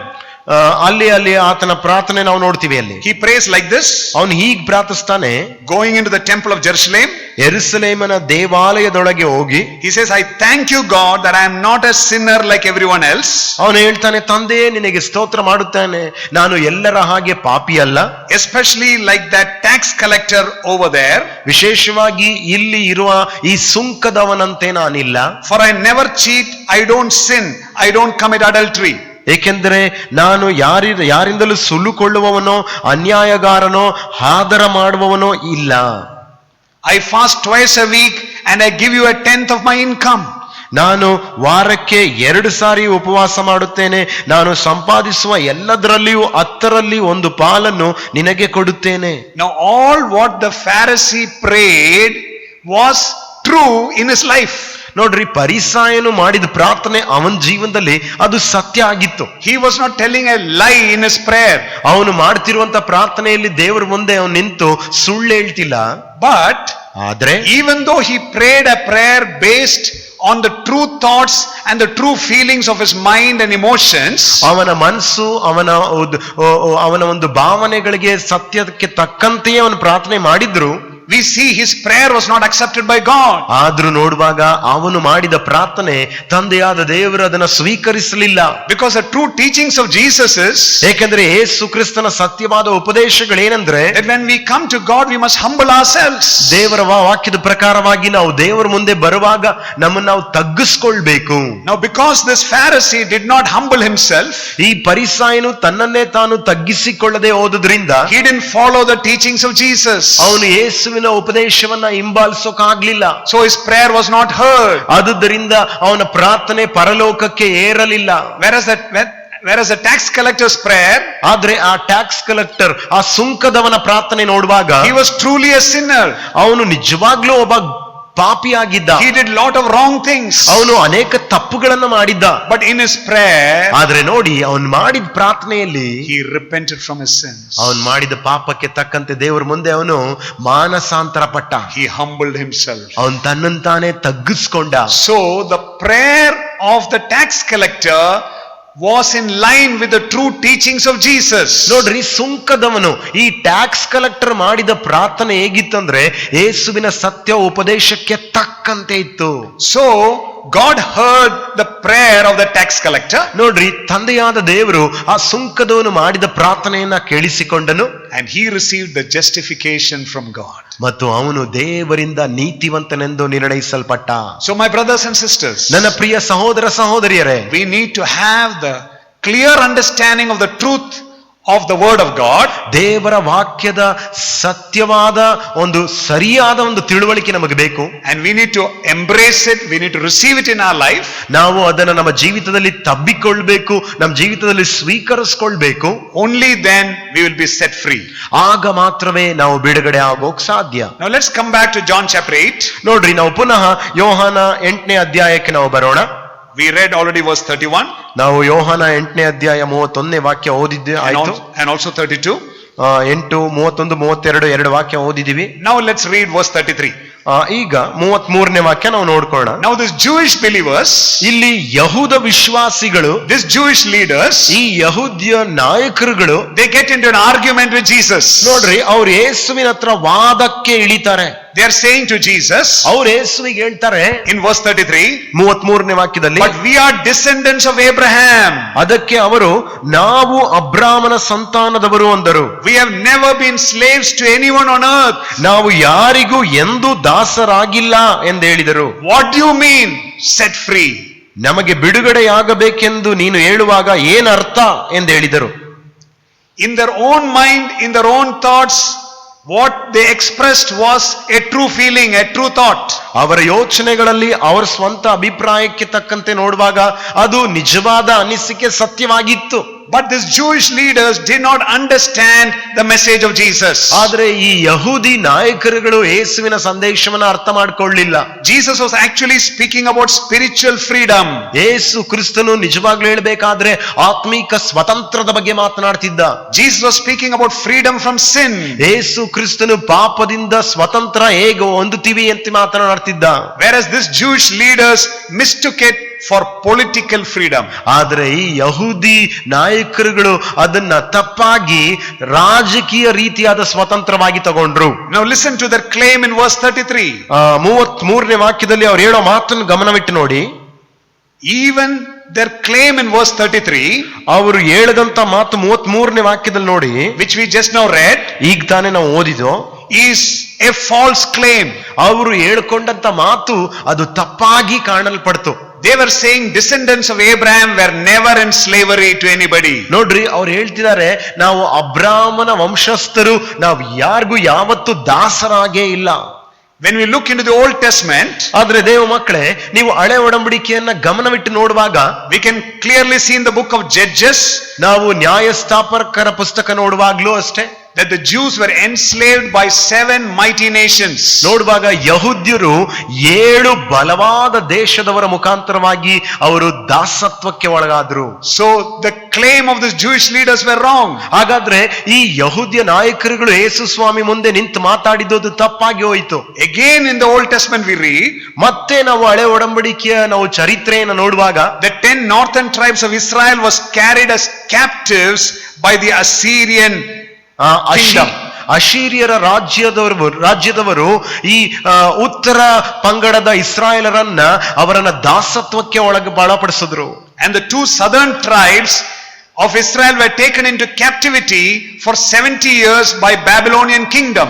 Babylon ರಾಜ್ಯದ ಒಂದು ಆಡಳಿತದಲ್ಲಿ 2 ದಕ್ಷಿಣ ಇಸ್ರಾಯೇಲ್ರ ಪಂಗಡವು ದಾಸತ್ವಕ್ಕೆ ಒಳಗಾಯ್ತು ಅಂತ ನಾವು ನೋಡ್ತೀವಿ. So the nation of Israel were always in slavery. ನೋಡ್ರಿ, ಇಸ್ರಾಯೇಲ್ ದೇಶದವರು ಆ ದಿನಗಳಲ್ಲಿ ಯಾವಾಗಲೂ ದಾಸತ್ವದಲ್ಲಿದ್ರು. But they still argued with Jesus. ಆದ್ರೂ ಯೇಸುವಿನ ಮುಂದೆ ನಿಂತು ಅವರು ವಾದ ಮಾಡ್ತಾ ಇದ್ದಾರೆ. I'm sure it is like today's believers today, like many of us. ನಮ್ಮಲ್ಲಿ ಕೆಲವರು ಇದ್ದಾರಲ್ಲ, ಆ ರೀತಿ ವಾದ ಮಾಡುವಂತ ಒಂದು ಸ್ವಭಾವ. Even when God speaks, we will not accept, we'll try to defend ourselves. ದೇವರು ನಮ್ಮ ಹತ್ರ ಮಾತನಾಡ್ತಿರ್ತಾನೆ, ಆದ್ರೆ ನಾವು ಅದನ್ನ ಒಪ್ಕೊಳ್ಳಲ್ಲ, ಸ್ವೀಕಾರ ಮಾಡ್ಕೊಳ್ಳಲ್ಲ, ನಾವು ಅದನ್ನ ಎದುರು ನಿಲ್ತೀವಿ, ವಾದ ಮಾಡ್ತೀವಿ. Even when Jesus came on to this earth to do his earthly ministry, ನೋಡ್ರಿ, ಯೇಸು ಈ ಲೋಕಕ್ಕೆ ಮಾನವನಾಗಿ ಲೋಕ ಸೇವೆ ಮಾಡೋದಕ್ಕೆ ಬಂದಾಗ್ಲೂ the Jewish people were under the cruel rule of the Roman Empire. ಯಹೂದಿ ಜನರು ಅವರು ರೋಮ್ ಸಾಮ್ರಾಜ್ಯದ ಒಂದು ಕ್ರೂರತನದ ಆಳಿಕೆಯಲ್ಲಿ ಇದ್ರು. But these religious leaders were not willing to accept their failures. ಆದ್ರೆ ಈ ಧಾರ್ಮಿಕ ಗುರೂಜಿಗಳು ಅವರು ಮಾಡಿದಂತ ತಪ್ಪುಗಳನ್ನ ತಪ್ಪು ಎಂದು ಒಪ್ಪಿಕೊಳ್ಳಲಿಲ್ಲ. They were not willing to accept their need and their problem. ಅವರ ಅವಶ್ಯಕತೆ, ಅವರ ತೊಂದರೆ, ಅದನ್ನ ಅವರು ಒಪ್ಕೊಳ್ಳೇ ಇಲ್ಲ, ಸ್ವೀಕರಿಸಿಕೊಳ್ಳೇ ಇಲ್ಲ. And this is true about many of us. ಇದು ನಮ್ಮಲ್ಲಿಯೂ ನೋಡುವಾಗ ಅನೇಕರಲ್ಲಿ ಇದು ಸತ್ಯವಾಗಿ ಕಂಡು ಬರುತ್ತೆ. No, we are not willing to accept our true condition. ನೋಡ್ರಿ, ನಾವು ನಮ್ಮ ಸತ್ಯ ಪರಿಸ್ಥಿತಿ, ನಮ್ಮ ಸತ್ಯ ಘಟನೆ ಏನೆಂದು ನಾವು ಒಪ್ಕೊಳ್ಳೋಕೆ ನಮ್ಗೆ ಇಷ್ಟನೇ ಇಲ್ಲ. We are not willing to submit to the truth of the word of God, the truth about the teachings of Jesus. ದೇವರ ವಾಕ್ಯ, ಯೇಸು ಕ್ರಿಸ್ತನ ಸತ್ಯ ಉಪದೇಶವನ್ನ ನಾವು ಸ್ವೀಕರಿಸಿಕೊಳ್ಳೋಕೆ, ಅಂಗೀಕರಿಸಿಕೊಳ್ಳೋಕೆ ನಮಗೆ ಮನಸ್ಸೇ ಬರಲ್ಲ. Because of that, we are not able to come out of our problem.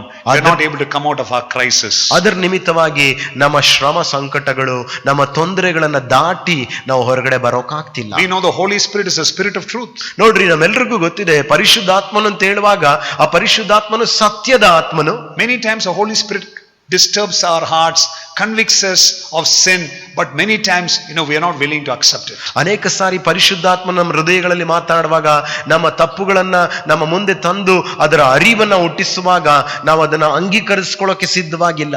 Because of that, ಅದರ ನಿಮಿತ್ತವಾಗಿ we continue in our sin, we continue in our problem, days together, weeks together, and some people even months together. ನೋಡುವಾಗ ಅನೇಕ ದಿನಗಳು, ಅನೇಕ ವಾರಗಳು, ಅನೇಕ ತಿಂಗಳು, ಕೆಲವರು ನೋಡುವಾಗ ಈ ಒಂದು ಪಾಪವೆಂಬುವ ಬಂಧನದಲ್ಲಿ ಅದರ ನಿಮಿತ್ತವಾಗಿ ಸಿಗಾಕೊಂಡಿದ್ದಾರೆ. So let us come back to our text. ನಾವು ಪುನಃ ನಮ್ಮ ಸಂದೇಶದ ಭಾಗಕ್ಕೆ ನಾವು ಬರೋಣ. So what was the problem with these religious leaders? ಈ ಧಾರ್ಮಿಕ ನಾಯಕರುಗಳಲ್ಲಿದ್ದಂತ ಒಂದು ತೊಂದರೆ ಏನಾಗಿತ್ತು? They did not understand the truth what Jesus was speaking. ಯೇಸು ಅವ್ರಿಗೆ ಮಾತನಾಡಿದಂತ ಸತ್ಯವನ್ನ ಅವರು ಅರ್ಥ ಮಾಡಿಕೊಳ್ಳಲಿಲ್ಲ. They took it in a different way. ಅವರು ಅದನ್ನ ವ್ಯತ್ಯಾಸವಾದ ರೀತಿಯಲ್ಲಿ ತಗೊಂಡ್ರು. Many times we read the Bible. ಅನೇಕ ಸಾರಿ ನೋಡಿ ನಾವು ಬೈಬಲ್ ಓದ್ತೀವಿ. We don't understand what God wants us to do in that particular situation. ಆ ಒಂದು ನಿರ್ದಿಷ್ಟವಾದ ಸಂದರ್ಭದಲ್ಲಿ ದೇವರು ಏನ್ ಮಾಡಬೇಕು ಅನ್ನೋದನ್ನ ನಾವು ಅರ್ಥ ಮಾಡ್ಕೊಳ್ಳಲ್ಲ. So understanding the truth is very, very important for us to get a breakthrough. ನೋಡ್ರಿ, ನಾವು ತಿರುವುಗಳನ್ನ ಬಿಡುಗಡೆಯನ್ನ ಪಡ್ಕೊಳ್ಳೋಕೆ ಮುಖ್ಯವಾದದ್ದೇನೆಂದ್ರೆ ಸತ್ಯವನ್ನ ಅರ್ಥ ಮಾಡ್ಕೊಳ್ಬೇಕು. Now let us come to John 8:34. ನೋಡಿ, ಯೋಹಾನನ ಬರೆಸುವಾರ್ತೆ 8:34 ವಾಕ್ಯ. Jesus replied, I assure you that everyone who sins is a slave of sin. ಅದಕ್ಕೆ ಯೇಸು ನಿಮಗೆ ನಿಜವಾಗಿ ಹೇಳುತ್ತೇನೆ, ಪಾಪ ಮಾಡುವವರೆಲ್ಲರೂ ಪಾಪಕ್ಕೆ ದಾಸರಾಗಿದ್ದಾರೆ ಅಂದನು. So what happens when we sin? ನೋಡ್ರಿ, ನಾವು ಪಾಪ ಮಾಡುವಾಗ ಏನಾಗುತ್ತೆ? We become a slave to sin. ನಾವು ಪಾಪಕ್ಕೆ ದಾಸರಾಗ್ತೀವಿ, ಗುಲಾಮರಾಗ್ತೀವಿ. Amen. Amen. We may say parvagilla, nothing happened.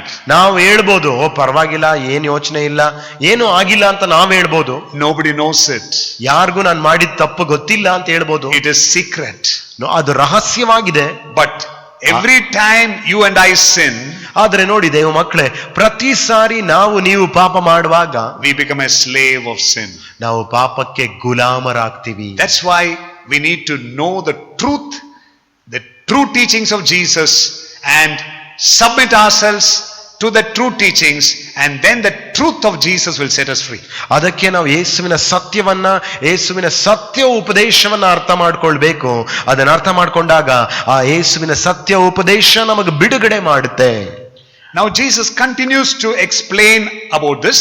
ನೋಡ್ರಿ, ಯೇಸು ಇದ್ರ ಬಗ್ಗೆ ಇನ್ನು ವಿವರವಾಗಿ ಹೇಳೋಕೆ ಮುಂದುವರಿಸ್ತಾನೆ. He explains the difference between spiritual freedom and spiritual bondage. ಆತನು ಆತ್ಮೀಕ ಸ್ವತಂತ್ರಕ್ಕೂ ಆತ್ಮೀಕ ಬಂಧನಕ್ಕೂ ಇರುವಂತ ಒಂದು ವ್ಯತ್ಯಾಸವೇನೆಂದು ಆತನು ಹೇಳ್ತಿದ್ದಾನೆ. We need to check our lives. ನಾವು ನಮ್ಮ ಜೀವಿತಗಳನ್ನ ಪರೀಕ್ಷಿಸಿಕೊಳ್ಬೇಕು. We have been believers for many years. ಅನೇಕ ವರ್ಷಗಳಿಂದ ನೋಡಿ ನಾವು ವಿಶ್ವಾಸಿಗಳಾಗಿದ್ದೀವಿ. But are we in spiritual freedom or spiritual bondage? ಆದ್ರೆ ನಮಗ್ ನಾವೇ ಪ್ರಶ್ನೆ ಹಾಕೊಳ್ಳುವಾಗ ನಾವು ನಿಜವಾಗ್ಲೂ ಆತ್ಮೀಕ ಸ್ವತಂತ್ರದಲ್ಲಿದ್ದೀವಾ, ಇಲ್ಲ ಆತ್ಮೀಕ ರೀತಿಯಾದ ಬಂಧನದಲ್ಲಿದ್ದೀವಾ? When we look at an alcoholic, we'll say he is in bondage. ಒಬ್ಬ ಮದ್ಯಪಾನ ಪೀಡಿತನನ್ನ ನೋಡುವಾಗ ಅವನು ಬಂಧನದಲ್ಲಿದ್ದಾನೆ ಅಂತ ನಾವು ಹೇಳ್ತೀವಿ. When we see a chain smoker, we'll say he is in bondage. ಒಬ್ಬ ಧೂಮಪಾನವನ್ನ ಮಾಡುವನ್ನ ನೋಡುವಾಗ ನಾವ್ ಹೇಳ್ತೀವಿ ಇವನು ಈ ಧೂಮಪಾನದ ಬಂಧನದಲ್ಲಿದ್ದಾನೆ ಅಂತ ನಾವ್ ಹೇಳ್ತೀವಿ. And we too, like Pharisees, we can say, I don't smoke, I don't drink, I don't commit adultery, so I am not in spiritual bondage. ನಾವು ಪರಿಸಾಯರಂತೆನೆ ಹೇಳ್ತೀವಿ, ಓ ನಾನು ಅವರಂತೆ ಕುಡಿಯೋಲ್ಲ, ನಾನು ಅವರಂತೆ ಧೂಮಪಾನ ಮಾಡಲ್ಲ, ನಾನು ಅವರಂತೆ ನಾನು ವ್ಯಭಿಚಾರಿ ಅಲ್ಲ ಅಂತ ನಾವು ಹೇಳ್ತೀವಿ. But the Bible is very clear. ಆದ್ರೆ ದೇವರ ವಾಕ್ಯ ನೋಡಿ ದೇವ ಮಕ್ಕಳೇ, ತುಂಬಾ ಸ್ಪಷ್ಟವಾಗಿದೆ. Every sin, ಪ್ರತಿಯೊಂದು ಪಾಪ will bring spiritual bondage. ಪ್ರತಿಯೊಂದು ಪಾಪ, ನಾವು ಮಾಡುವಂತ ಪ್ರತಿಯೊಂದು ಪಾಪ ಆತ್ಮೀಕ ಬಂಧನವನ್ನ ಉಂಟು ಮಾಡುತ್ತೆ. Every lie will bring spiritual bondage. ನಾವು ಮಾತನಾಡುವಂತ ಪ್ರತಿಯೊಂದು ಸುಳ್ಳುಗಳು ಆತ್ಮೀಕ ಬಂಧನಕ್ಕೆ ನಮ್ಮನ್ನ ಕರೆದೊಯ್ಯುತ್ತೆ. Even our human anger will bring spiritual bondage. ಅಷ್ಟೇ ಮಾತ್ರವಲ್ಲ, ಮಾನುಷಿಕ ರೀತಿಯಲ್ಲಿ ನಾವು ಮಾಡಿಕೊಳ್ಳುವಂತ ಕೋಪದ ಸ್ವಭಾವಗಳು ನಮ್ಮನ್ನ ಬಂಧನಕ್ಕೆ ತಳ್ಳುತ್ತೆ. That's why in Ephesians we read like this. ಅದಕ್ಕೆ ಎಫೆಸನಿಗೆ ಬರೆದ ಪತ್ರಿಕೆಯಲ್ಲಿ ನಾವು ಈಗ ಓದ್ತೀವಿ, in anger do not sin. ಕೋಪದಲ್ಲಿ ಪಾಪ ಮಾಡಬೇಡ. Do not give place to the devil. ಸೈತಾನನಿಗೆ ಅವಕಾಶ ಮಾಡಿ ಕೊಡಬೇಡಿ. Why? ಯಾಕೆ? Because if we continue to be in anger, ಕಾರಣ ದೇವ ಮಕ್ಕಳೇ, ನಾವು ಕೋಪದಲ್ಲೇ ಇರುತ್ತಾ ಮುಂದುವರಿತಾ ಹೋದ್ರೆ we are not following the true teachings of Jesus. ನೋಡ್ರಿ, ನಾವು ಯೇಸುವಿನ ಸತ್ಯ ಉಪದೇಶವನ್ನ ಪಾಲಿಸ್ತಿಲ್ಲ ಅಂತ ಅರ್ಥ. And then we open our life to the devil. ಆಗ ನಾವೇನ್ ಮಾಡ್ತೀವಿ? ಕೋಪದಲ್ಲಿ ಇರ್ತಾ ಮುಂದುವರಿತಿರುವಾಗ ಸೈತಾನನಿಗೆ ನಾವು ಬಾಗಿಲು ತೆರೆದು ಕೊಡ್ತಿದೀವಿ. And the devil causes so much of damage in our lives. ನಾವು ಸೈತಾನನಿಗೆ ಕೋಪದ ಸ್ವಭಾವದ ಮುಖಾಂತರ ಬಾಗಿಲು ತೆರೆದಾಗ ಅವನು ಅಷ್ಟು ಸರ್ವನಾಶ ಮಾಡ್ತಾನೆ. Now let us see what is the difference between spiritual freedom and spiritual bondage. ನೋಡ್ರಿ, ಆತ್ಮೀಕ ಸ್ವತಂತ್ರಕ್ಕೂ ಆತ್ಮೀಕ ಬಂಧನಕ್ಕೂ ಇರುವಂತ ವ್ಯತ್ಯಾಸವೇನೆಂದು ನೋಡುವಾಗ we can read this in verse 35. 35ನೇ ವಾಕ್ಯದಲ್ಲಿ ನಾವು ನೋಡ್ತೀವಿ ನೋಡಿ. A slave is not a permanent member of the family, but a son is part of the family forever. ಪಾಪ ಮಾಡುವವರು ಪಾಪಕ್ಕೆ ದಾಸರಾಗಿದ್ದಾರೆ. ದಾಸನು ಮನೆಯಲ್ಲಿ ಶಾಶ್ವತವಾಗಿ ಇರುವುದಿಲ್ಲ, ಮಗನು ಶಾಶ್ವತವಾಗಿ ಇರುವನು. So When a person continues to live in sin, ನೋಡ್ರಿ, ಒಬ್ಬ ವ್ಯಕ್ತಿ ಪಾಪ ಮಾಡುತ್ತಾ ಅವನು ಮುಂದುವರಿಸ್ತಲೇ ಅದರಲ್ಲೇ ಬಾಳ್ತಿದ್ದಾನೆ ಅನ್ನುವಾಗ he will be a slave to sin. ನೋಡ್ರಿ, ಅವನು ಪಾಪಕ್ಕೆ ಗುಲಾಮನಾಗಿರ್ತಾನೆ. But he cannot live like a son in the house. ಆದ್ರೆ ಅವನು ಮನೆಯಲ್ಲಿ ಒಬ್ಬ ತಂದೆಗೆ ಮಗನ ಹಾಗೆ ಬಾಳೋಕಾಗಲ್ಲ. See, both the servant and the son, they live in the same house. ನೋಡ್ರಿ, ಒಬ್ಬ ಕೆಲಸದ ಆಳು ಮತ್ತು ಆ ಮನೆಯ ಮಾಲೀಕನ ಮಗ ಇಬ್ರು ಒಂದೇ ಮನೆಯಲ್ಲೇ ಇದ್ದಾರೆ. Must be both of them eat the same food. ಅವರಿಬ್ಬರು ಒಂದೇ ಆಹಾರವನ್ನೇ ತಿನ್ನುತ್ತಾರೆ. Must be both of them enjoy all the benefits and the blessings of that same house. ಅದೇ ಮನೆಯಲ್ಲಿ ಎಲ್ಲಾ ಸೌಲಭ್ಯಗಳನ್ನ, ಎಲ್ಲಾ ಆಶೀರ್ವಾದಗಳನ್ನ ಅವರಿಬ್ರು ಅನುಭವಿಸ್ತಿದ್ದಾರೆ. But there's a big difference between a slave in a house and the son in the family. ಆದ್ರೆ ಅದರಲ್ಲಿ ಒಂದು ದೊಡ್ಡ ವ್ಯತ್ಯಾಸವಿದೆ, ಒಬ್ಬ ಕೆಲಸದ ಆಳಾಗಿರುವುದಕ್ಕೂ ಒಬ್ಬ ಮನೆಯ ಮಾಲೀಕನ ಮಗನಾಗಿರುವುದಕ್ಕೂ. A slave is not part of the family. ಒಬ್ಬ ಗುಲಾಮನು, ಒಬ್ಬ ದಾಸನು ಕುಟುಂಬಕ್ಕೆ ಒಬ್ಬ ಭಾಗಿಯಾಗಿ ಇರುವುದಿಲ್ಲ. He is in the family, ಕುಟುಂಬದಲ್ಲಿ ಅವನಿದ್ದಾನೆ, but he is not part of the family. ಆದ್ರೆ ಅವನ ಕುಟುಂಬದಲ್ಲಿ ಒಬ್ಬನಾಗಿಲ್ಲ. He is in the house, ಅವನ ಮನೆಯಲ್ಲೇ ಇದ್ದಾನೆ, but he is not enjoying the fellowship with the father. ಆದರೆ ತಂದೆಯ ಅನ್ಯೋನ್ಯತೆ, ತಂದೆಯ ಐಕ್ಯತೆಯಲ್ಲಿ ಅವನು ಆನಂದಿಸುತ್ತಿಲ್ಲ. I believe this is what is happening in today's church. ಪ್ರಿಯ ದೇವ ಮಕ್ಕಳೇ, ನಾನ್ ನಂಬ್ತೀನಿ ಈ ದಿನ ಸಭೆಗಳಲ್ಲಿ ಇದು ಆಗುತ್ತಾ ಇದೆ. We all come to the same church. ನಾವೆಲ್ಲರೂ ಒಂದೇ ಸಭೆಗೆ ಬರ್ತೀವಿ, We sing the same songs. ನಾವೆಲ್ಲರೂ ಅದೇ ಆರಾಧನೆ ಹಾಡುಗಳನ್ನು ಆಡ್ತೀವಿ, We listen to the same message. ನಾವು ಅದೇ ಸಂದೇಶವನ್ನ ಕೇಳಿಸ್ಕೊಳ್ತೀವಿ. But some people do not have freedom. They live as a slave. ಆದ್ರೆ ಕೆಲವರನ್ನ ನೋಡ್ರಿ, ಅವರಿಗೆ ಸ್ವತಂತ್ರವೇ ಇಲ್ಲ, ಅವರು ಇನ್ನು ದಾಸರಾಗಿ, ಗುಲಾಮರಾಗಿಯೇ ಇದ್ದಾರೆ. Only very few people live as sons and daughters of God. ಬರೀ ಒಂದು ಕೆಲವೇ ಜನರು ಮಾತ್ರವೇ ದೇವರ ಪುತ್ರರಾಗಿ, ಪುತ್ರಿಯರಾಗಿ ಬಾಳುತ್ತಿದ್ದಾರೆ. If you read Genesis chapter 21, ಪ್ರಿಯ ದೇವ ಮಕ್ಕಳೇ, ಆದಿಕಾಂಡ 21ನೇ ಅಧ್ಯಾಯವನ್ನ ನೋಡ್ಕೊಳ್ಳುವಾಗ, in Abraham's house, ಅಬ್ರಾಮನ ಮನೆಯಲ್ಲಿ there was the son Isaac, ಅಲ್ಲಿ ಮಗನಾದ ಈಸಾಕನಿದ್ದ, there was a slave Ishmael. ಅಲ್ಲಿ ಅದೇ ಮನೆಯಲ್ಲಿ ಗುಲಾಮನಾದ ಇಷ್ಮಾಯೇಲನು ಇದ್ದ. Ishmael was like a son, but he was not a true son. ಇಷ್ಮಾಯೇಲನು ಮಗನ ಹಾಗಿದ್ದ, ಆದ್ರೆ ಸತ್ಯವಾಗ್ಲೂ ಮಗನಲ್ಲ. I believe like that. There are many believers today like that. ಆ ರೀತಿ ಅನೇಕ ವಿಶ್ವಾಸಿಗಳಿದ್ದಾರೆ. You know, they're not truly born again. ಅವರು ಸತ್ಯವಾಗಿ ಹೊಸದಾಗಿ ಆತ್ಮದಲ್ಲಿ ಹುಟ್ಟಿಲ್ಲ. They do not have a true relationship with God. ತಂದೆಯಾದ ದೇವರೊಂದಿಗೆ ಸತ್ಯ ಸಂಬಂಧವಿಲ್ಲ. They're only religious. ಅವರು ಬರೀ ಧಾರ್ಮಿಕರಾಗಿದ್ದಾರಷ್ಟೇ. Genesis chapter 21 verse 10. Shall we just read it? ಆದಿಕಾಂಡ 21ನೇ ಅಧ್ಯಾಯದಲ್ಲಿ 10ನೇ ವಾಕ್ಯವನ್ನು ನಾವು ಓದ್ಕೊಳ್ಳೋಣ. So Sarah turned to Abraham and demanded, "Get rid of that servant and our son. He is not going to share the family inheritance with my son Isaac. I won't have it." ಈ ದಾಸಿಯನ್ನು, ಅವಳ ಮಗನನ್ನು ಹೊರಗೆ ಹಾಕು, ಈ ದಾಸಿಯ ಮಗನು ನನ್ನ ಮಗನಾದ ಈಸಾಕನೊಂದಿಗೆ ಬಾಧ್ಯನಾಗಬಾರದು ಎಂದು ಹೇಳಿದಳು. When we read in the book of Galatians, ಗಲಾತ್ಯದವರಿಗೆ ಬರೆದ ಪತ್ರಿಕೆಯನ್ನು ನಾವು ನೋಡ್ಕೊಳ್ಳುವಾಗ, again this verse is repeated. ಮತ್ತೆ ಅದೇ ವಾಕ್ಯ ಹೇಳಲ್ಪಟ್ಟಿದೆ ನೋಡಿ. Again it compares with the person who is born out of religion and a person who is truly born out of the Holy Spirit. ಒಬ್ಬ ವ್ಯಕ್ತಿ ಧಾರ್ಮಿಕವಾಗಿ ಹುಟ್ಟಿದವನು, ಒಬ್ಬ ವ್ಯಕ್ತಿ ಪರಿಶುದ್ಧಾತ್ಮನ ಮುಖಾಂತರ ಹುಟ್ಟಿದವನ ಬಗ್ಗೆ ಒಂದು ವ್ಯತ್ಯಾಸವನ್ನ ನೋಡ್ತೀವಿ. Only a person who is truly born of the Spirit of God can be truly a son of God. ಯಾವ ವ್ಯಕ್ತಿ ಪರಿಶುದ್ಧಾತ್ಮನ ಆತ್ಮನಿಂದಾಗಿ ಹುಟ್ಟಲ್ಪಟ್ಟಿದ್ದಾನೋ ಅವನು ಮಾತ್ರವೇ ದೇವರ ಪುತ್ರನಾಗಿರೋಕ್ ಸಾಧ್ಯ.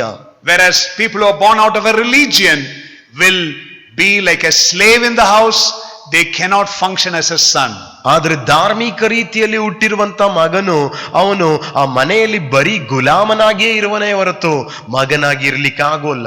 We can read this even in the Gospel of Matthew. ನಾವು ಅದೇ ಅಂಶವನ್ನ ಮತ್ತಾಯನು ಬರೆದ ಸುವಾರ್ತೆಯಲ್ಲಿ ನೋಡ್ತೀವಿ. Matthew chapter 13, ಮತ್ತಾಯನು ಬರೆದ ಸುವಾರ್ತೆ 13ನೇ ಅಧ್ಯಾಯ verse 24 to 30, 24ರಿಂದ 30ನೇ ವಾಕ್ಯದವರೆಗೂ, and also verses 36 to 43. ಮತ್ತು 36ರಿಂದ 43. Here we see the parable of the weeds or the parable of the tares. ಅಲ್ಲಿ ನೋಡುವಾಗ ಒಂದು ಗೋಧಿಯ ಬಗ್ಗೆಯೂ ಮತ್ತು ಇನ್ನೊಂದು ಸಾಮ್ಯವನ್ನು ನಾವು ನೋಡ್ಕೊಳ್ತೀವಿ. You know, the true wheat and the weeds.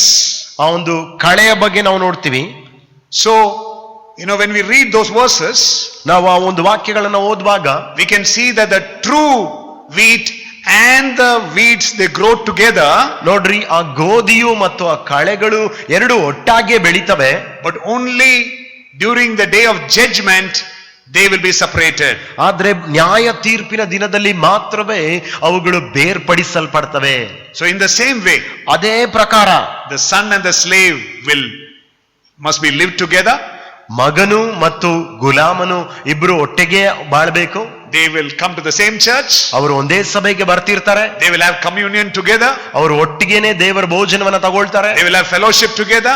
ಅವರು ಒಟ್ಟಿಗೆನೆ ಐಕ್ಯ ಅನ್ಯೋನ್ಯತೆಯಲ್ಲಿ ಇರ್ತಾರೆ. But for the slave there is no guarantee of his future inheritance. ಆದ್ರೆ ಒಬ್ಬ ಗುಲಾಮನಿಗೂ ಅವನ ಮುಂದಿನ ಭವಿಷ್ಯದ ಸ್ವಾಸ್ಥ್ಯದ ಬಗ್ಗೆ ಅವನಿಗೆ ಯಾವ ಒಂದು ಖಚಿತವಾದ ವಿಷಯವಿಲ್ಲ. That's what happened to Ishmael. ಅದೇ ಇಷ್ಮಾಯೇಲನಿಗಾಗಿದ್ದು. When we read the book of Ephesians, ಎಫೆಸನವರಿಗೆ ಬರೆದ ಪತ್ರಿಕೆಯನ್ನು ನಾವು ನೋಡ್ಕೊಳ್ಳುವಾಗ, Ephesians chapter 1, ಎಫೆಸದವರಿಗೆ ಬರೆದ ಪತ್ರಿಕೆ 1ನೇ ಅಧ್ಯಾಯ, it says that we are sealed with the promise of the Holy Spirit. ಅಲ್ಲಿ ಹೇಳುತ್ತೆ ವಾಕ್ಯ, ಪರಿಶುದ್ಧಾತ್ಮನ ವಾಗ್ದಾನದ ಮುಖಾಂತರವಾಗಿ ನಾವು ಮುದ್ರೆ ಹಾಕಲ್ಪಟ್ಟಿದ್ದೇವೆ. Why is the seal of the Holy Spirit for a true believer?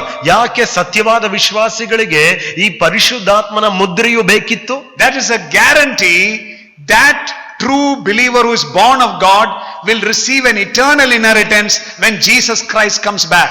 ಯೇಸು ಕ್ರಿಸ್ತನು ಮತ್ತೆ ಎರಡನೇ ಬರೋಣದಲ್ಲಿ ಬರುವಾಗ ಆತ್ಮದಲ್ಲಿ ಹೊಸದಾಗಿ ಹುಟ್ಟಿರುವಂತ ವಿಶ್ವಾಸಿಗೆ ಸಿಗುವಂತ ಒಂದು ಸ್ವಾಸ್ಥ್ಯವದು. He is the Isaac. ಅವನೇ ನಿಜವಾದ ಈಸಾಕನು. He is a son of God. ಅವನು ದೇವ ಪುತ್ರನು. So my brother, my sister, ನನ್ನನ್ನು ಕೇಳಿಸಿಕೊಳ್ತಿರುವಂತ ನನ್ನ ಸಹೋದರ ಸಹೋದರಿಯೇ, just being religious is not enough. ಬರೀ ನಾವು ಧಾರ್ಮಿಕರಾಗಿರುವುದು ಅಷ್ಟೇ ಸಾಲಲ್ಲ. Now when we read John chapter 8 verse 21 and 24, ಯೋಹಾನ್ ಬರೆದ ಸುವಾರ್ತೆ 8ನೇ ಅಧ್ಯಾಯ 21 ರಿಂದ 24ನೇ ವಾಕ್ಯದವರೆಗೂ, in verse 21 and 24, 21 ಮತ್ತು 24ನೇ ವಾಕ್ಯ, Jesus is speaking to the religious leaders. ಯೇಸು ಕ್ರಿಸ್ತನು ಧಾರ್ಮಿಕ ನಾಯಕರುಗಳು ಹೇಳ್ತಿದ್ದಾನೆ. And he says, you will die in your sins. ಮತ್ತು ಯೇಸು ಅವರನ್ನ ನೋಡಿ ಹೇಳ್ತಾನೆ, ನೀವು ನಿಮ್ಮ ಪಾಪದಲ್ಲಿ ಸಾಯುವಿರಿ. This is the truth even today. ಅದು ಅವತ್ತಿಗೆ ಮಾತ್ರ ಅಲ್ಲ, ಇವತ್ತಿಗೂ ಅದು ಸತ್ಯವಾಗಿಯೇ ಇದೆ. Some believers will die in their sins. ಕೆಲವು ವಿಶ್ವಾಸಿಗಳು ಅವರ ಪಾಪದಲ್ಲಿಯೇ ಸಾಯ್ತಾರೆ. But a true disciple of Jesus, ಆದ್ರೆ ಯೇಸುವಿನ ಸತ್ಯವಾದ ವಿಶ್ವಾಸಿ will sin, ಅವನು ಪಾಪ ಮಾಡ್ತಾನೆ, but will not die in his sins. ಆದ್ರೆ ಅವನು ಪಾಪದಲ್ಲೇ ಸತ್ ಹೋಗಲ್ಲ. Because immediately he receives the true teachings of Jesus. ಕಾರಣ ಯೇಸು ಕ್ರಿಸ್ತನ ಸತ್ಯ ಉಪದೇಶವನ್ನ ತಕ್ಷಣವೇ ಅವನು ಹೊಂದ್ಕೊಳ್ತಾನೆ. And the true teaching of Jesus leads that true disciple to genuine repentance. ಮತ್ತು ಆ ಯೇಸುವಿನ ಸತ್ಯ ಉಪದೇಶಗಳು ಆ ವಿಶ್ವಾಸಿಯನ್ನ ಯಥಾರ್ಥವಾದಂತ ಮಾನಸಾಂತರಕ್ಕೆ ಕರೆದೊಯ್ಯುತ್ತೆ. And then that true disciple will be set free through Jesus. ಆಗ ಸತ್ಯವಾದ ವಿಶ್ವಾಸಿಯು, ಆ ಸತ್ಯವಾದಂತ ಶಿಷ್ಯನು ಯೇಸುವಿನ ಮುಖಾಂತರ ಬಿಡುಗಡೆ ಆಗ್ತಾನೆ. Now the question is, ಈಗ ನನ್ನ ಪ್ರಶ್ನೆ ಏನಂದ್ರೆ, how can slaves of sin be set free? ಹೇಗೆ ಈ ಪಾಪದ ಗುಲಾಮರು ಹೇಗೆ ಬಿಡುಗಡೆ ಆಗೋಕ್ ಸಾಧ್ಯ? Because God wants to save everyone. ಏಕೆಂದ್ರೆ ದೇವರ ಉದ್ದೇಶ ಎಲ್ಲರನ್ನೂ ರಕ್ಷಿಸಬೇಕು ಅನ್ನೋದೇ. And the purpose of salvation is to set you and set me free from our sins. ರಕ್ಷಣೆಯ ಮುಖ್ಯವಾದ ಉದ್ದೇಶವೇನೆಂದ್ರೆ ನಿಮ್ಮನ್ನು ನನ್ನನ್ನು ಪಾಪದಿಂದ ಬಿಡುಗಡೆ ಮಾಡೋದು, ಸ್ವತಂತ್ರ ಪಡಿಸೋದೇ ಉದ್ದೇಶ. When we read John 8:36, ಯೋಹಾನನ ಬರೆದ ಸುವಾರ್ತೆ 8:36ನೇ ವಾಕ್ಯ ನೋಡುವಾಗ Jesus tells us here, ಯೇಸು ಹೇಳುತ್ತಾನೆ, if the Son sets you free, you are truly free. ಮಗನು ನಿಮ್ಮನ್ನ ಬಿಡುಗಡೆ ಮಾಡುವುದಾದ್ರೆ ನೀವು ನಿಜವಾಗಿಯೂ ಬಿಡುಗಡೆ ಆಗಿದ್ದೀರಿ. We all know that. ನಮ್ಮೆಲ್ರಿಗೂ ಅದು ಗೊತ್ತು. But we need to study the verses. ಆದ್ರೆ ವಾಕ್ಯಗಳನ್ನು ನಾವು ಅಧ್ಯಯನ ಮಾಡಬೇಕು. How does the Son of God set us free from our sins? ಹೇಗೆ ಒಬ್ಬ ದೇವ ಪುತ್ರನು ನಮ್ಮ ಪಾಪಗಳಿಂದ ನಮ್ಮನ್ನ ಬಿಡಿಸ್ಲಿಕ್ಕೆ ಸಾಧ್ಯ? Just by taking water baptism we will not be set free from our sins. ಬರೀ ನೀರಿನಲ್ಲಿ ಮುಳುಗಿ ದೀಕ್ಷಾ ಸ್ನಾನ ತಗೊಳ್ಳೋದ್ರಿಂದ ನಾವು ಪಾಪದಿಂದ ಮುಕ್ತರಾಗಿಲ್ಲ. Just by believing in Jesus we will not be set free from our sins. ಯೇಸು ಕ್ರಿಸ್ತನಲ್ಲಿ ನಂಬಿಕೆ ಇಡೋದನ್ನ ಮಾತ್ರಕ್ಕೆ ನಾವು ಪಾಪದಿಂದ ಬಿಡುಗಡೆ ಆಗಿಲ್ಲ. Just by singing songs we will not be set free from our sins. ನಾವು ಬರೀ ಹಾಡುಗಳನ್ನ ಆಡೋದ್ರ ಮುಖಾಂತರವಾಗಿ ಅಲ್ಲಿಗೆನೆ ನಾವು ಬಿಡುಗಡೆ ಹೊಂದಿಲ್ಲ. Just by coming to church we will not be set free from our sins. ಬರೀ ಸಭೆಗೆ ಬರೋದ್ರಿಂದ ಮಾತ್ರ ಕಷ್ಟಕ್ಕೇನೆ ನಾವು ಬಿಡುಗಡೆ ಆಗಿಲ್ಲ. How does the Son of God set us free from our sins? ತಂದೆಯಾದ ದೇವರ ಮಗನು ಯೇಸು ಕ್ರಿಸ್ತನು ನಮ್ಮ ಪಾಪಗಳಿಂದ ನಮ್ಮನ್ನು ಹೇಗೆ ಬಿಡುಗಡೆ ಮಾಡ್ತಾನೆ? It is through the power of His word. ಆತನ ವಾಕ್ಯದ ಶಕ್ತಿಯ ಮುಖಾಂತರವಾಗಿ, ಬಲದ ಮುಖಾಂತರವಾಗಿ. Now I'm going to read 3 verses. ನಾನು ನಿಮಗೋಸ್ಕರ ಈಗ 3 ವಾಕ್ಯವನ್ನು ಓದ್ತೀನಿ. And this 3 verses ಈ 3 ವಾಕ್ಯಗಳು will tell us why these religious leaders were not saved. ಈ 3 ವಾಕ್ಯಗಳು ಹೇಳುತ್ತೆ ಯಾಕೆ ಈ ಧಾರ್ಮಿಕ ನಾಯಕರುಗಳು ರಕ್ಷಣೆ ಹೊಂದಲಿಲ್ಲ. Why these Pharisees were not saved. ಯಾಕೆ ಈ ಪರಿಸಾಯರುಗಳು ರಕ್ಷಣೆ ಹೊಂದಲಿಲ್ಲ. They had a religion. ಅವರಿಗೆ ಒಂದು ಧರ್ಮ ಇತ್ತು. But they missed something which robbed them of true salvation. ಆದ್ರೆ ತುಂಬಾ ಮುಖ್ಯವಾದಂತೊಂದನ್ನ ಕಳ್ಕೊಂಡ್ರು, ಅದು ಅವರ ರಕ್ಷಣೆಯನ್ನು ಅದು ಕದ್ದು ಬಿಡ್ತು. Let us read verse 37. ಯೋಹಾನನ ಬರೆದ ಸುವಾರ್ತೆ 8:37ನೇ ವಾಕ್ಯವನ್ನ ಓದ್ಕೊಳ್ಳೋಣ. John 8:37. ಯೋಹಾನ 8:37. Now Jesus says, ಯೇಸು ಹೇಳ್ತಿದ್ದಾನೆ, He's speaking to the religious people. ಆ ಧಾರ್ಮಿಕ ಜನರಿಗೆ ಆತನ ಹೇಳ್ತಿದ್ದಾನೆ. He's speaking to those who believed in Jesus. ಯೇಸುವಿನಲ್ಲಿ ನಂಬಿಕೆ ಇಟ್ಟಂತ ಶಿಷ್ಯರಿಗೆ ಹೇಳ್ತಿದ್ದಾನೆ. He says, I know that you are descendants of Abraham, but still you are seeking to kill me because my words find no place in you. 37ನೇ ವಾಕ್ಯ, ನೀವು ಅಬ್ರಾಮನ ಸಂತಾನದವರು ನಿಜ, ಆದರೂ ನನ್ನ ವಾಕ್ಯವು ನಿಮ್ಮಲ್ಲಿ ಸಾಗದೇ ಇರುವ ಕಾರಣ ನನ್ನನ್ನು ಕೊಲ್ಲುವುದಕ್ಕೆ ನೋಡುತ್ತೀರಿ. Because my words find no place in you. ಕಾರಣ ನನ್ನ ವಾಕ್ಯವು ನಿಮ್ಮಲ್ಲಿ ಇರುವುದಕ್ಕೆ ಸ್ಥಳವಿಲ್ಲ. So where is the problem? ಹಾಗಾದ್ರೆ ತೊಂದರೆ ಎಲ್ಲಿದೆ? Where is the problem with, what is the problem with today's church? ಈ ದಿನ ಸಭೆಯೊಂದಿಗೆ ಇರುವಂತ ತೊಂದರೆ ಏನು? Yes, we can all claim that we are Christians. ನಾವೆಲ್ಲರೂ ಕ್ರೈಸ್ತರು ಅಂತ ಹೇಳ್ಕೊಳ್ಬಹುದು. We can also claim, oh, I am a descendant of Abraham. ನಾನು ಅಬ್ರಾಮನ ವಂಶಸ್ಥನು ಅಂತ ಹೇಳ್ಬೋದು.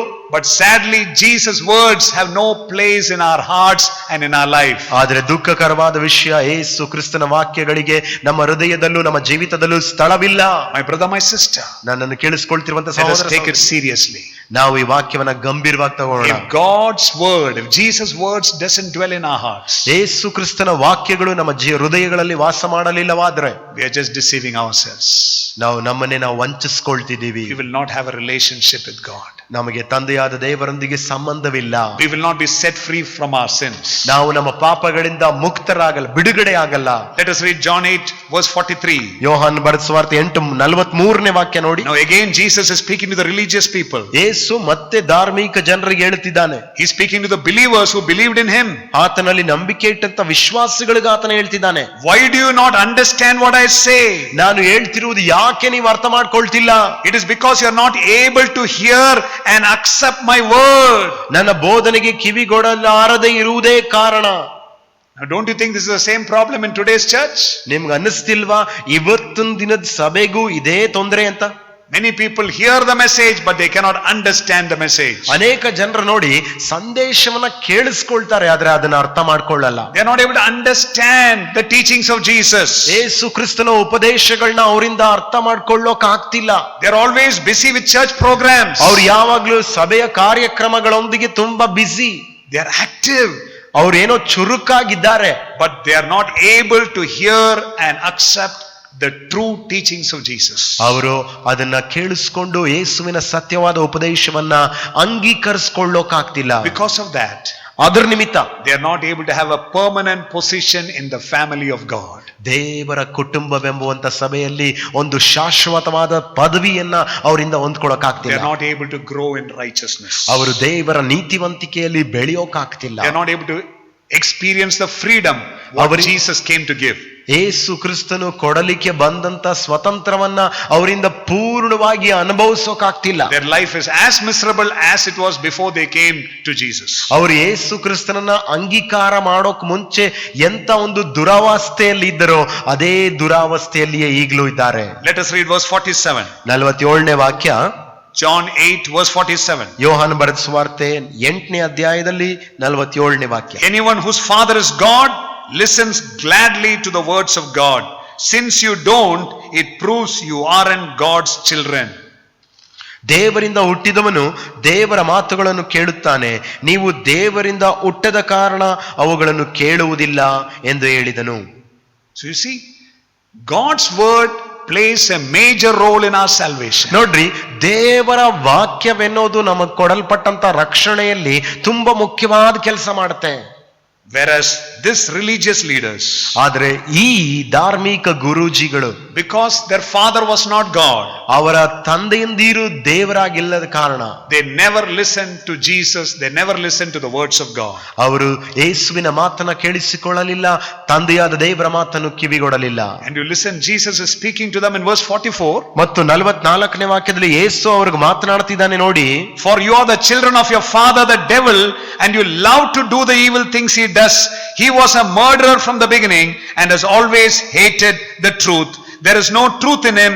When he lies, it is consistent with his character, for he is a liar and the father of lies. ನೀವು ಆ ತಂದೆಯಿಂದ ಹುಟ್ಟಿದವರಾಗಿದ್ದು ನಿಮ್ಮ ತಂದೆಯ ದುರಿಚ್ಛೆಗಳನ್ನೇ ನಡೆಸಬೇಕೆಂದಿದ್ದೀರಿ. ಅವನು ಆದಿಯಿಂದಲೂ ಕೊಲೆಗಾರನಾಗಿದ್ದು ಸತ್ಯದಲ್ಲಿ ನಿಲ್ಲಲಿಲ್ಲ, ಅವನಲ್ಲಿ ಸತ್ಯವೂ ಇಲ್ಲವೇ ಇಲ್ಲ. ಅವನು ಸುಳ್ಳಾಡುವಾಗ ಸ್ವಭಾವಾನುಸಾರವಾಗಿ ಆಡುತ್ತಾನೆ. ಅವನು ಸುಳ್ಳುಗಾರನು, ಸುಳ್ಳಿಗೆ ಮೂಲ ಪುರುಷನೂ ಆಗಿದ್ದಾನೆ. Jesus is speaking to the Jewish leaders. ನೋಡ್ರಿ, ಯೇಸು ಯಹೂದಿ ನಾಯಕರುಗಳಿಗೆ ಹೇಳ್ತಿದ್ದಾನೆ, You are the children of your father the devil. ಯೇಸು ಹೇಳ್ತಿದ್ದಾನೆ, ನೀವು ನಿಮ್ಮ ತಂದೆಯಿಂದ ಹುಟ್ಟಿದವರಾಗಿದ್ದೀರಿ, ಆ ತಂದೆ ಸೈತಾನನು. And you love to do the evil things what your father the devil does. ನಿಮ್ಮ ತಂದೆಯಾದ ಸೈತಾನನು ಅವನು ಯಾವ ದುರಿಚ್ಛೆಗಳನ್ನ ಮಾಡಬೇಕೆಂದಿದ್ದನೋ ಅದನ್ನೇ ಮಾಡಬೇಕೆಂದು ನೀವು ಬಯಸ್ತೀರಿ. Today we can see that in many believers' lives. ಇವತ್ತು ನೋಡ್ರಿ, ಅನೇಕ ವಿಶ್ವಾಸಿಗಳ ಜೀವನದಲ್ಲಿ ನಾವು ಅದನ್ನು ನೋಡ್ತೀವಿ. There is no change in their personal life. ಅವರ ವೈಯಕ್ತಿಕ ಜೀವಿತಗಳಲ್ಲಿ ಬದಲಾವಣೆ ಅನ್ನೋದಿಲ್ಲ. They enjoy doing sin. ಅವರು ಪಾಪ ಮಾಡೋದ್ರಲ್ಲಿ ಖುಷಿ, ಸಂತೋಷ ಪಡ್ತಾರೆ. Why? ಯಾಕೆ? When we read verse 45, 45ನೇ ವಾಕ್ಯ ಓದಿ, John 8:45, ಯೋಹಾನ್ ಬರೆದ ಸುವಾರ್ತೆ 8:45, Jesus says, so when I tell the truth, you just naturally don't believe me. ನಾನು ಸತ್ಯವನ್ನು ಹೇಳುವವನಾದ್ದರಿಂದ ನೀವು ನನ್ನನ್ನು ನಂಬುವುದಿಲ್ಲ. So naturally the religious leaders were doing according to their old nature. ಅವರ ಹಳೆ ಸ್ವಭಾವಕ್ಕೆ ತಕ್ಕಂತೆ ಸ್ವಾಭಾವಿಕವಾಗಿ ಅವರು ಅದನ್ನು ಮಾಡ್ತಾ ಹೋದ್ರು. They didn't have the new nature from God the Father. ತಂದೆಯಾದ ದೇವರಿಂದ ಅವರಿಗೆ ಒಂದು ಹೊಸ ಸ್ವಭಾವವು ಬರಲಿಲ್ಲ. They were not born from above. ಅವರು ಮೇಲಿರುವಗಳಿಂದ ಹುಟ್ಟಲಿಲ್ಲ. Though they claimed that they were descendants of Abraham, ನಾವು ಅಬ್ರಾಮನ ವಂಶಸ್ಥರು ಅಂತ ಅವರು ಹೇಳಿಕೊಂಡಿದ್ರು, they are the ones who plotted to kill Jesus. ಅವರೇ ಯೇಸುವನ್ನ ಕೊಲ್ಲುವುದಕ್ಕೆ ಉಪಾಯ ಮಾಡಿದ್ರು. And in fact, they are the ones who crucified Jesus. ಅಷ್ಟೇ ಮಾತ್ರ ಅಲ್ಲ, ಯೇಸುವನ್ನ ಕೊಂದದ್ದು ಅವರೇ. They had a form of godliness, but they did not have the true power of godliness. ಅವರು ದೈವಿಕತ್ವದ ಒಂದು ಮುಖವಾಡವನ್ನ ಧರಿಸಿದ್ರು, ಆದರೆ ದೈವಿಕ ರೀತಿಯಾದ ನಿಜವಾದ ಶಕ್ತಿ ಅವರಲ್ಲಿ ಇರಲಿಲ್ಲ. In 2 Timothy chapter 3 we can read the same thing. 2 Timothy 3ನೇ ಅಧ್ಯಾಯದಲ್ಲಿ ನಾವು ಅದನ್ನೇ ಓದ್ತೀವಿ. It says to the church, in the last days terrible times will come. ಅದು ಹೇಳುತ್ತೆ ಅಲ್ಲಿ ವಾಕ್ಯ, ಕಡೇ ದಿನಗಳಲ್ಲಿ ಸಭೆಗೆ ಭಯಂಕರವಾದಂತ ಸಮಯ ಸಂದರ್ಭಗಳು ಬರ್ತವೆ. People will have a form of godliness, but they will not have the true power of godliness. ಅವರು ಜನರು ನೋಡುವಾಗ ಸಭೆಗಳಲ್ಲಿ ದೈವಿಕ ಮಕ್ಕಳಾಗಿರುವ ಮುಖವಾಡವನ್ನ ಧರಿಸಿರ್ತಾರೆ, ಆದರೆ ನಿಜವಾದ ದೇವರ ಶಕ್ತಿ ಅವರೊಳಗಿರಲ್ಲ. My brother, my sister, ನನ್ನ ಪ್ರಿಯ ಸಹೋದರ ಸಹೋದರಿಯೇ, a slave who is not born of God, who is only born through a religion, will never have the nature of God. ಒಬ್ಬ ಗುಲಾಮನು ದೇವರ ಆತ್ಮನಿಂದ ಹುಟ್ಟದವನು, ಧಾರ್ಮಿಕ ರೀತಿಯಿಂದ ಹುಟ್ಟಿದವನು, ಅವನಿಗೆ ದೇವರ ಸ್ವಭಾವವೇನೋದಿರೋಲ್ಲ. So we need to take this message seriously. ಪ್ರಿಯ ದೇವ ಮಕ್ಕಳೇ, ನಾವು ಈ ಸಂದೇಶವನ್ನ ತುಂಬಾ ಗಂಭೀರವಾಗಿ ತಗೊಳ್ಬೇಕಾಗಿದೆ. We need to study about the characteristics of these Jewish leaders who belong to the devil. ಸೈತಾನನಿಗೆ ಸಂಬಂಧಪಟ್ಟಂತ ಈ ಯಹೂದಿ ಧಾರ್ಮಿಕ ಗುರುಜಿಗಳ ಅವರ ಗುಣಲಕ್ಷಣಗಳನ್ನ ನಾವು ನೋಡ್ಬೇಕು. Or in other words, we can say what are the characteristics of a false believer. ಮತ್ತು ಇನ್ನೊಂದು ರೀತಿಯಲ್ಲಿ ಹೇಳಬೇಕು ಅಂದ್ರೆ ತಪ್ಪಾಗಿ ನಕಲಾಗಿರುವಂತ ವಿಶ್ವಾಸಿಗಳ ಗುಣಲಕ್ಷಣಗಳೇನು? He is a believer but he is not a true follower of Jesus. ಅವರು ವಿಶ್ವಾಸಿಗಳಾಗಿದ್ದಾರೆ, ಆದ್ರೆ ಅವರು ಯೇಸುವಿನ ಸತ್ಯ ಹಿಂಬಾಲಕರಲ್ಲ. Number 1, ಮೊದಲನೇದು John 8 verse 40. ಯೋಹನ್ ಬರೆದ ಸುವಾರ್ತೆ 8:40ನೇ ವಾಕ್ಯ. They rejected the truth and tried to kill Jesus because he spoke the truth. ಅವರು ಸತ್ಯವನ್ನ ತಿರಸ್ಕರಿಸಿದರು, ಆತನು ಸತ್ಯವನ್ನ ಮಾತಾಡಿದ್ದರಿಂದ ಅವರು ಅದನ್ನು ಸ್ವೀಕರಿಸಿಕೊಳ್ಳದೆ ಆತನನ್ನ ಬೇಡವೆಂದರು. Today also many believers, ಇವತ್ತು ಅಷ್ಟೇ ಅನೇಕ ವಿಶ್ವಾಸಿಗಳು, they do not accept the truth the true teachings of Jesus in their lives. ಅವರು ಸತ್ಯವನ್ನ ಅಂಗೀಕರಿಸೋಕಾಗಲ್ಲ, ಯೇಸುವಿನ ಸತ್ಯ ಉಪದೇಶವನ್ನ ಅವರ ಜೀವಿತಗಳಿಗೆ ಸ್ವೀಕರಿಸಿಕೊಳ್ಳೋಕಾಗ್ತಿಲ್ಲ. So when the true teachings are being given, they'll be playing with their mobile or they walk out of the church. ಅವರಿಗೆ ಸತ್ಯ ಉಪದೇಶಗಳನ್ನ ವೇದಿಕೆಯ ಮೇಲೆ ನಿಂತು ಮಾತಾಡುವಾಗ ಕೆಲವರು ಮೊಬೈಲ್ ನಲ್ಲಿ ಆಟವಾಡ್ತಿರ್ತಾರೆ, ಇನ್ ಕೆಲವರು ಸಭೆಯಿಂದ ಹೊರಗಡೆನೆ ಹೊರಟೋಗ್ತಾರೆ. They have no interest in listening to the truth. ಅವರಿಗೆ ಸತ್ಯ ವಾಕ್ಯವನ್ನ ಕೇಳಿಸಿಕೊಳ್ಳುವಂತ ಒಂದು ಆಸಕ್ತಿ ಇಲ್ಲ. That's what 2 Timothy chapter 4 verse 3 and 4 says. ಅದೇ 2 ತಿಮೋತಿ 2ನೇ ಅಧ್ಯಾಯ 3-4ನೇ ವಾಕ್ಯ ಹೇಳುತ್ತೆ. For the time is coming when they will no longer listen and respond to the healing words of truth. ಒಂದು ಸಮಯವು ಬರುತ್ತಾ ಇದೆ, ಅವರು ಈ ಸತ್ಯದ ವಾಕ್ಯಕ್ಕೆ ಕಿವಿಗೊಡುವುದಿಲ್ಲ, ಗಮನವಿಡುವುದಿಲ್ಲ. Because they will become selfish and proud. ಕಾರಣ ಅವರು ಸ್ವಾರ್ಥಿಗಳು, ಗರ್ವಿಷ್ಠರು ಆಗಿರ್ತಾರೆ. They will seek out teachers with soothing words. ಮತ್ತು ಅವರು ತುಂಬಾ ಇಂಪಾಗಿರುವಂತ ಮಾತುಗಳನ್ನು ಆಡುವ ಉಪದೇಶಕರನ್ನ ಹುಡುಕ್ತಾರೆ. That line up with their desires. ಅವರ ಆಶಯಗಳಿಗೆ ತಕ್ಕಂತ ರೀತಿಯಲ್ಲಿ ಮಾತನಾಡುವ ಉಪದೇಶಕರನ್ನ, saying just what they want to hear. ಅವ್ರು ಯಾವುದನ್ನ ಕೇಳಿಸ್ಕೊಳ್ಬೇಕು ಅಂತ ಇಷ್ಟಪಡ್ತಿದ್ರು ಅಂತ ಮಾತುಗಳನ್ನ ಆಡುವಂತ ಉಪದೇಶಕರನ್ನ ಹುಡುಕೋತಾರೆ. And it says they will close their ears to the truth. ಮತ್ತು ಅಲ್ಲಿ ವಾಕ್ಯ ಹೇಳುತ್ತೆ, ಅವರು ಸತ್ಯ ವಾಕ್ಯಕ್ಕೆ ತಮ್ಮ ಕಿವಿಗಳನ್ನ ಮುಚ್ಚಿಟ್ಟುಕೊಳ್ಳುವರು. And believe nothing but fables and myths. ಅವರು ಯಾವುದನ್ನು ನಂಬದೆ ಬರೀ ಕಟ್ಟುಕತೆ ಮತ್ತು ಬರೀ ಈ ಬೇಕಿಲ್ಲದೆ ಇರುವಂತ ಅನಿಷ್ಟವಾದದನ್ನ ಕೇಳಿಸಿಕೊಳ್ಳುವರು. Sadly, this is a condition of many believers today. ದುಃಖಕರವಾದ ವಿಷಯವೇನಂತ ಹೇಳಿದ್ರೆ, ಇವತ್ತು ಅನೇಕ ವಿಶ್ವಾಸಿಗಳ ಪರಿಸ್ಥಿತಿಯು ಇದೇ ಆಗಿದೆ. They like to hear a lot of jokes in the sermon. They like to hear a lot of stories, but they are not interested in the true teachings of Jesus. ಅವರಿಗೆ ಅನೇಕರಿಗೆ ನೋಡುವಾಗ ಸಂದೇಶದಲ್ಲಿ ಅನೇಕ ಕಥೆಗಳನ್ನ ಕೇಳಿಸ್ಕೊಳ್ಬೇಕು, ಸಂದೇಶಗಳಲ್ಲಿ ಅನೇಕ ತಮಾಷೆ ಮಾತುಗಳನ್ನ ಕೇಳಿಸ್ಕೊಳ್ಬೇಕು, ಆದ್ರೆ ಯೇಸುವಿನ ಸತ್ಯ ವಾಕ್ಯವು ಅವ್ರಿಗೆ ಬೇಡ. Number 2, ಎರಡನೇದು, they didn't love Jesus. ಅವರು ಯೇಸುವನ್ನು ಪ್ರೀತಿಸಲಿಲ್ಲ. John chapter 8 verse 42 says that. ಯೋಹಾನ 8:42ನೇ ವಾಕ್ಯ ಹೇಳುತ್ತೆ. This is a second characteristic of these Jewish leaders who belong to the devil. ಇದು ಯಹೂದ್ಯ ನಾಯಕರಾಗಿರುವಂತವರಿಗೆ ಇದು ಎರಡನೇ ಗುಣಲಕ್ಷಣ, ಸೈತಾನಿಗೆ ಸಂಬಂಧಪಟ್ಟವರು. They didn't love Jesus. ಅವರು ಯೇಸುವನ್ನು ಪ್ರೀತಿಸಲಿಲ್ಲ. Even today, ಇವತ್ತಿಗೂ we can see many believers ಅನೇಕ ವಿಶ್ವಾಸಿಗಳನ್ನ ನಾವು ನೋಡ್ತೀವಿ, who do not truly love Jesus. ಅವರು ಯೇಸುವನ್ನ ನಿಜವಾಗ್ಲೂ ಅವರು ಪ್ರೀತಿಸಲಿಲ್ಲ. In John 14 verse 15, ಯೋಹಾನ 14:15ನೇ ವಾಕ್ಯ, Jesus said, if you love me, you will keep my commandments. ಯೇಸು ಹೇಳಿದನು, ನೀವು ನನ್ನನ್ನು ಪ್ರೀತಿಸುವುದಾದ್ರೆ ನನ್ನ ಆಜ್ಞೆಗಳನ್ನು ಕೈಕೊಂಡು ನಡೆಯುವಿರಿ. We can see the same thing in verse 21 and 23. ಅದನ್ನೇ ನಾವು ಪುನಃ 21-23ನೇ ವಾಕ್ಯದಲ್ಲಿ ನೋಡ್ತೀವಿ. Again in verse 24 Jesus says, ಮತ್ತೆ 24ನೇ ವಾಕ್ಯದಲ್ಲಿ ಯೇಸು ಹೇಳುತ್ತಾನೆ, if you do not love me, you will disobey me. ನೀವು ನನ್ನನ್ನು ಪ್ರೀತಿಸದೆ ಹೋದ್ರೆ ನೀವು ನನಗೆ ಅವಿಧೇಯರಾಗ್ತೀರಾ. So, the second negative characteristic of a person who is born, who belongs to the devil, who is just a religious person, is he cannot truly love Jesus. He cannot truly obey the teachings of Jesus. ಎರಡನೆಯ ಒಂದು ವಿಷಯ ಅಂದ್ರೆ, ಈ ಧಾರ್ಮಿಕವಾಗಿ ಹುಟ್ಟಿರುವಂತ ವ್ಯಕ್ತಿ ಯೇಸುವನ್ನ ಪ್ರೀತಿಸದೆ ಅವನ ಯೇಸುವಿನ ಉಪದೇಶಕ್ಕೆ ಕಿವಿಗೊಡದೆ ಆಗಿರುವವನ ಗುಣಲಕ್ಷಣವು ಇದಾಗಿರುತ್ತೆ. And the third characteristic, ಮತ್ತು ಮೂರನೆಯ ಗುಣಲಕ್ಷಣ, they couldn't understand what Jesus taught. ಯೇಸು ಯಾವುದನ್ನ ಹೇಳಿದನೋ ಅದನ್ನ ಅವರು ಅರ್ಥ ಮಾಡಿಕೊಳ್ಳೋಕಾಗ್ಲಿಲ್ಲ. John chapter 8 verse 43, ಯೋಹಾನ 8ನೇ ಅಧ್ಯಾಯ 43ನೇ ವಾಕ್ಯ and also verse 47 ಮತ್ತು 47ನೇ ವಾಕ್ಯ. Satan's children may be well versed in the religious traditions, but they have no understanding of the word of God.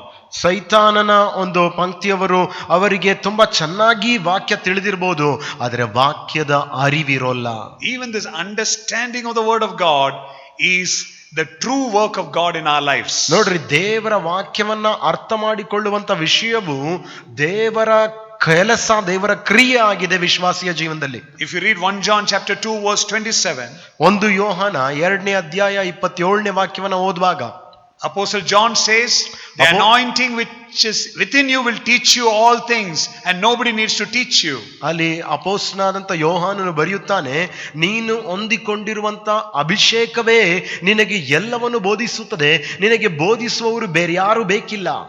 So I believe without the Holy Spirit, without God's work on the inside of us, we cannot understand the teachings of Jesus. ನೋಡ್ರಿ, ಪರಿಶುದ್ಧಾತ್ಮನು ನಮ್ಮೊಳಗಿಲ್ಲದೆ, ದೇವರ ಕೆಲಸ ನಮ್ಮಲ್ಲಿ ಕಾರ್ಯ ಸಾಧಿಸಲ್ಪಡದೆ ನಾವು ದೇವರ ವಾಕ್ಯ, ದೇವರ ಸತ್ಯವನ್ನ ಅರ್ಥ ಮಾಡಿಕೊಳ್ಳೋಕ್ಕಾಗಲ್ಲ. John chapter 16 verse 13 says, ಯೋಹಾನ 16ನೇ ಅಧ್ಯಾಯ 13ನೇ ವಾಕ್ಯ ಹೇಳುತ್ತೆ, when the Spirit of truth comes, he will lead us into all the truth.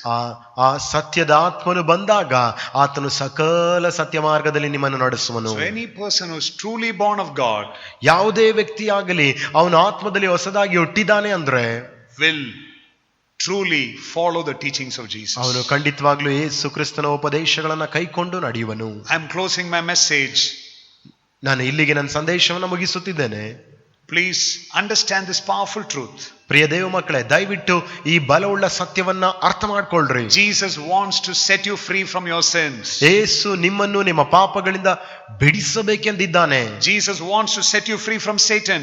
ಯೇಸು ನಿಮ್ಮನ್ನ ಸೈತಾನನ ಕ್ರಿಯೆಗಳಿಂದ ಬಿಡಿಸಬೇಕೆಂದಿದ್ದಾನೆ. Please keep obeying the teachings of Jesus. ದಯವಿಟ್ಟು ಯೇಸುವಿನ ಉಪದೇಶಗಳನ್ನ ವಿಧೇಯರಾಗ್ತಲೇ ಇರಿ ಅವುಗಳಿಗೆ. Become a true follower of Jesus. ಯೇಸುವಿನ ಸತ್ಯ ಹಿಂಬಾಲಕರಾಗ್ರಿ. Please understand and accept and obey the truth of God's word. ದಯವಿಟ್ಟು ಇದನ್ನು ಅರ್ಥ ಮಾಡಿಕೊಂಡು ಸ್ವೀಕರಿಸಿ ದೇವರ ವಾಕ್ಯಗಳಿಗೆ ವಿಧೇಯರಾಗಿ. Then you will be set free. ಆಗ ಖಂಡಿತವಾಗ್ಲೂ ನೀವು ಬಿಡುಗಡೆ ಆಗುವಿರಿ. You will know the truth, and the truth which you know and accept in your life will set you free. ನೀವು ಸತ್ಯವನ್ನು ಅರಿತುಕೊಳ್ಳುವಿರಿ. ಸತ್ಯವನ್ನ ಅರಿತು ನೀವು ಅದನ್ನ ಅಂಗೀಕಾರ ಮಾಡಿಕೊಂಡಂತ ಸತ್ಯವು ನಿಮ್ಮನ್ನ ಬಿಡುಗಡೆ ಮಾಡುತ್ತೆ. May God bless you all. ದೇವರು ತಾನೇ ವಾಕ್ಯವನ್ನ ಕೇಳಿಸಿಕೊಂಡಂತ ಎಲ್ಲರನ್ನ ಆಶೀರ್ವದಿಸಲಿ. Even though we are not able to come together as a church physically, ಪ್ರಿಯ ದೇವ ಮಕ್ಕಳೇ, ನಾವು ಶಾರೀರಿಕವಾಗಿ ಸಭೆಗಳಿಗೆ ಬಂದು ಕೂರ್ತು ನಾವು ಆರಾಧನೆ ಮಾಡಕ್ಕಾಗದೇ ಇರುವಂತ ಈ ಪರಿಸ್ಥಿತಿಯಲ್ಲೂ we are so blessed and privileged to have the true teachings of Jesus. ನಾವು ಎಷ್ಟು ಭಾಗ್ಯವಂತರು, ಎಷ್ಟು ನಾವು ದೇವರ ಮಕ್ಕಳಿಗೆ ಸೌಭಾಗ್ಯವುಳ್ಳವರಾಗಿದ್ದೇವೆ ಅಂದ್ರೆ ಈ ಸತ್ಯದ ಉಪದೇಶದ ಮುಖಾಂತರ ಆಶೀರ್ವಾದ ಹೊಂತೀವಿ. So let us continue to spend time in the word of God. ನಾವು ದೇವರ ವಾಕ್ಯದಲ್ಲಿ ಓದುತ್ತಾ ಅಧ್ಯಯನ ಮಾಡುತ್ತಾ ಹಾಗೆ ಸಮಯವನ್ನು ನಾವು ಕಳೆಯೋಣ. Let us obey the teachings of Jesus. ಯೇಸು ಕ್ರಿಸ್ತನ ಉಪದೇಶಗಳಿಗೆ ವಿಧೇಯರಾಗೋಣ. And we will be true disciples of Jesus. ನಾವು ಯೇಸು ಕ್ರಿಸ್ತನ ಸತ್ಯ ಶಿಷ್ಯರಾಗಿರಬೇಕು. And we will be set free from every weakness, every sin, every generational curse, every temptation, every attack of the devil. ಎಲ್ಲ ಸಂತತಿ ಸಂತಾನದ ಶಾಪಗಳಿಂದಲೂ, ಎಲ್ಲ ಬಲಹೀನತೆಗಳಿಂದಲೂ, ಸೈತಾನನ ಎಲ್ಲ ಆಕ್ರಮಣಗಳಿಂದಲೂ, ಎಲ್ಲ ಬಲೆಗಳಿಂದಲೂ ನಾವು ಬಿಡುಗಡೆ ಮಾಡಲ್ಪಡ್ತೀವಿ. God bless you all. ದೇವರ ತಾನೇ ನಿಮ್ಮೆಲ್ಲರನ್ನ ಆಶೀರ್ವದಿಸಲಿ. Amen and amen. Amen. Amen.